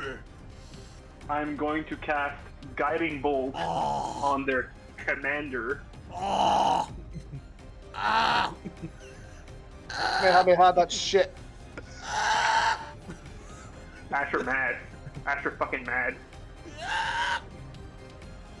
It has a range of 120 feet. Oh. Mm-hmm. Come. The Kamehameha, is that what you're doing? There you go. It's funny we went to the same spot there. 18 plus 7, hold on. Bless of 2, so 20, so 27. Bane of 2, so that just breaks itself out, so yeah. Oh. 25 They- you hit. Woo-hoo-hoo-hoo-hoo! 25 hits. Oh. Guiding Bolt, so that is 4d6 plus another d6 for each level spell. Okay, so 6d6 of damage. Yes. Yes. 4. Cock. 9 total. 15 total. Special beam cannon. 21 total. Cock. 26 total. Destructo disc. And 27 radiant damage. 27. Spirit bomb that shit. And until the end of my next turn, any attack rolls against it have advantage. Is it the Or first the next one? attack roll, Yeah. sorry. The next one, yeah. So you just straddle, make sure you don't fall. ASMR. Look, Uncle Lucky. And Nobody needs he to goes, see me do that. you go, and just this little beam, and it just, as it hits Prey and Balder, you guys are, you see this big just of purple and stars. You see rabbits. It's as if he shot a firework with shapes. There's rabbits exploding everywhere of his like piranha bunnies, and they just all just explode out and just condense. And he looks like a lava lamp, just swirling of purple blues. And you guys are like, I know your weak spots now. Balder, Ooh. it's your turn. And like Hitting. he looked good after that shot. He's like, he's taking deep breaths. Like this is wearing him down. Alright. I will take a attack with my scimitar. That is with advantage because he is fucked.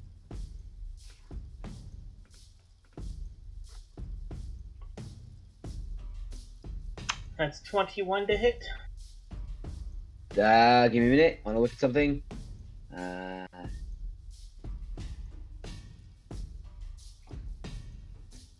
It's going to use its reaction to parry. So just gonna swipe your first blade away. Was that advantage for the first one?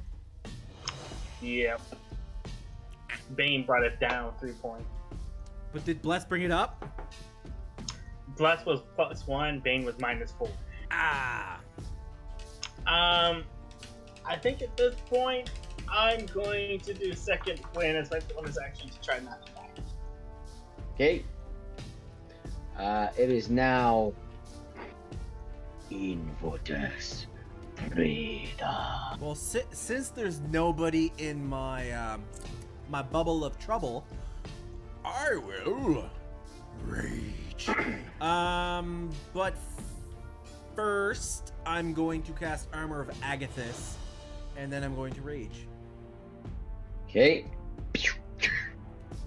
It is now. Which one's that? That one. It is this guy's turn. Seeing that he's got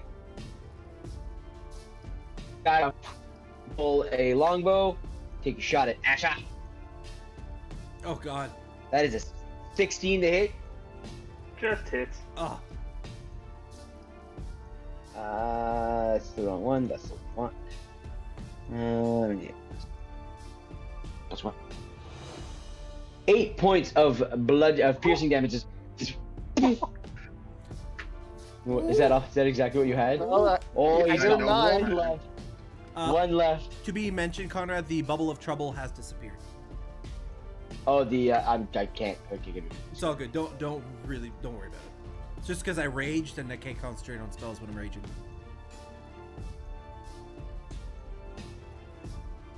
Boom. Okay. I'll check tokens. It is now the guy next to Prey and Balder, so he's going to take, not knowing that Prey cast Armor of Agathis, he's going to attack Prey once, Balder twice. So Prey's hit. That is a 26 to hit. Yep. Balder, that is a 25 and a 24. Yep and yep. Does my 10 Hey, frost could you- damage kill him before? I'll double check. No, it does not, but it gets him closer to death's door than he was. This guy's looking I'd say about hurt. 10 closer. He's fucking hurt. Okay. So, for praise, that is 5 points of slashing damage as he rakes the sword across you. So 2 Balder and he could- takes 10. Worth it. Yeah. Balder, could you roll a strength check for me, please? 14. 14 just succeeds. He Oh. lifts you up. You feel the shield in your gut as he lifts you up, and he pulls his shield down. And as you fall, you see yourself going to land on your stomach. You catch yourself on your feet, and you look at him, and he just swipes down with the sword. That was 5 points of bludgeoning damage from the shield, and from the sword, you take 4 points of slashing damage. Jesus, Murphy, is he slacking now? What's going on? I'm rolling low on damage. I rolled high to start, and then it's just like, no, you're gonna take your time now, DM. Slow down there, Mr. DM. We're We're almost an hour past. the Just, other- just to say. I know. It's almost done, man. These guys are all rough. The other hobgoblin's gonna take a shot at Prey. That is 18 to hit. Oh yeah. That is 3 points of piercing damage. As There's one Just that had a stick- sword. I don't know if he changed his mind about shooting with a sword, but he shot his sword, he pulled a Prey. It is now Erden's turn. Erden, what would you like to do? I'm gonna steady aim And shoot this bitch. All right, shoot it. Hit him up. The main guy? Yeah, the warlord. So close to a crit. So close to a crit.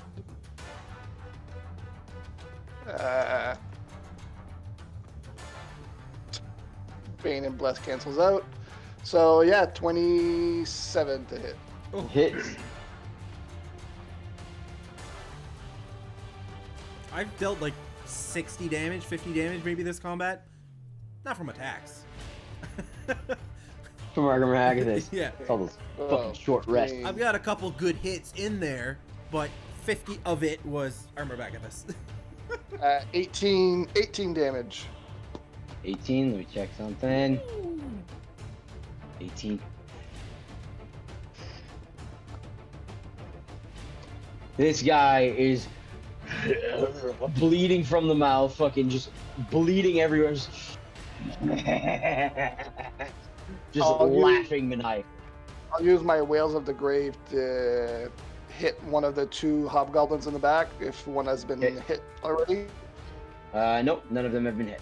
So one 6 of them- necrotic damage to one of them. 6. So as you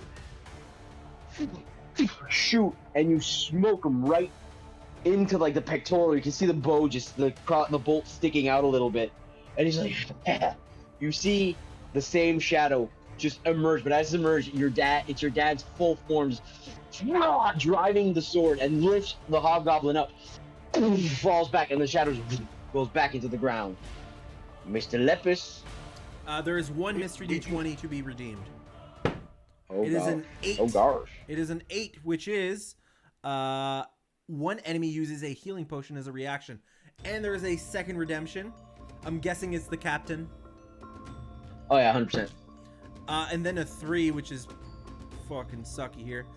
3 is enemies gain 5 temporary hit points. 6 plus 2. Just what we needed, this to drag on more. Oh, It's okay. oh, just you wait. Just you wait. These guys are all pretty fucked, so don't worry. So they've all taken damage. Except for one. Alright, so it is now your turn, Mr. Lepus. I'm going to look at the two hobgoblins in the back, and I'm going to like just reach out and I'm going to point, and I'm going to cast Toll the Dead. So they have to make both of them because they are within 5 feet of each other. What happens if one throw. hasn't? What if one hasn't taken damage? It's D8s instead It of takes one D12s. D damage if it fails. If the one that has taken damage has to take 2 D12. They both fail. Oh, 2d12 to one guy, So 2d8 one to of the them- other. So the one that hasn't taken damage yet takes 7 and cocked. Out of the win. Cocked. Holy fuck. Just stay. Ooh. Okay. So 15 points of necrotic damage. Okay. And the other one? The other one. Where's my D12? That's a D12, isn't it? Yes. Okay. 2 D12 of necrotic damage. 8. Cocked. 16 points of necrotic damage. As you point, both of them, you hear it, but the others don't. You just hear Mr. Voice go, "Time for some music!" And you just see them both just grab their head and just like brain. I don't know what the movie is, but like you see blood come out of their eyes and then just. Everybody hears the bells though. Everybody hears the bells. Okay, You so point there's at all one here. creature, you can see the sound of dolorous bells fill the air around for a moment. But see, and where it's Mr. Voice, it was basically just one of those giant gongs. It goes.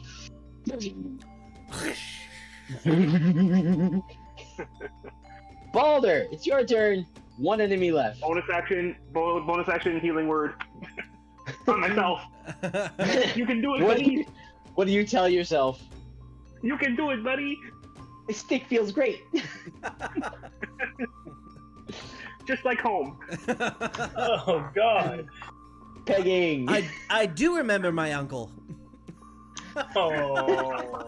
No, that's Uncle. That's Uncle Unlucky. Oh no. I know how he lost his foot. All right. It's lost in the abyss. Yes, known as I Asher's will asshole. scimitar attack. Do it up. It's very deep.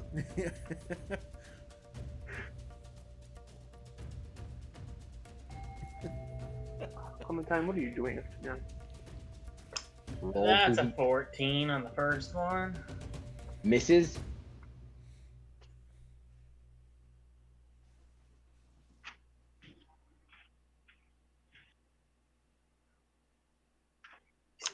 $21 on the second That one hits.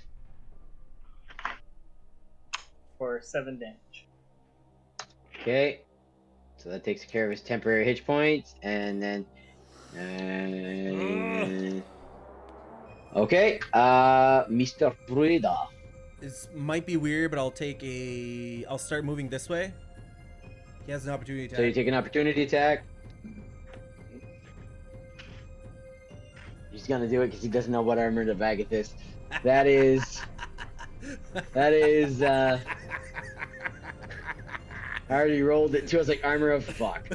That is 21 to hit. That's a hit, baby. Alright, so he takes 10 damage. He takes 10 damage from that. You take 14 points of slashing. So 7. Half to 7. So that's the rest of the armor of Agathis. But I'll like grin and be like, "You fell for my trap." And I'll Describe how. as he's like falling, I want to fucking chop at him anyways. You want to what? Before I know he's dead, like as he's like Yeah. falling, I want to fucking Yeah. run up and chop him because my goal was just to step away, let him hit me, and then run back in. Okay. I don't know if you want me to So roll, he- but I will. I'll chop for his mouth and try to take out all of his teeth. Okay, so as you run away and he just swipes, your blood flies in the air and then just like daggers, just goes in and just you see him go. Starts to fall, and as he starts to fall, you run and just swing up, and as you swing up, your blade just catches him in the mouth, and instead of just cleaving like you're used to, it just grabs him, and as it lifts up, you have him, and as you see that you have him on the top swing, you just bring him down, and just the top of the head just severs and explodes and just sprays. The crowd just goes. The gauntlet! And the last thing you hear as we'll end the session is the large voice going, "And the winners of this round, the men of the Gill!" And the whole crowd goes fucking nuts. You get you see flowers fly into the ring as people are celebrating, and the ground starts to terraform back into that dull gray dirt. Oh, And that is where we'll end tonight's Gauntlet episode. well, I almost died that, twice. that was a fucking show, okay? That was a Level 6. oh, Level 6. level 6, baby! Woo! Master, baby! Woo! I love that. So we are way past time, so I'm gonna find someone to raid here. Someone who is playing Dungeons and Dragons. Let's find someone. But yeah, thank you for watching. If you're still here, please consider following. It literally takes a click of your time, and it makes us very happy. So, I will find someone to... Grizzly Wookie. That is not D&D. That is not D&D by any means. It is the D&D category, but we will find someone to raid, and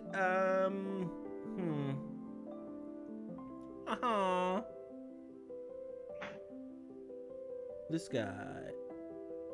Oh, they're just very casually playing D&D. I'll raid these people. They have one viewer. Let's show some love, and let's send the raid over. You know what to do, boys. Booga booga Booga booga booga booga booga booga booga. 5 seconds left. 5 seconds. 3, 2, 1. booga booga booga.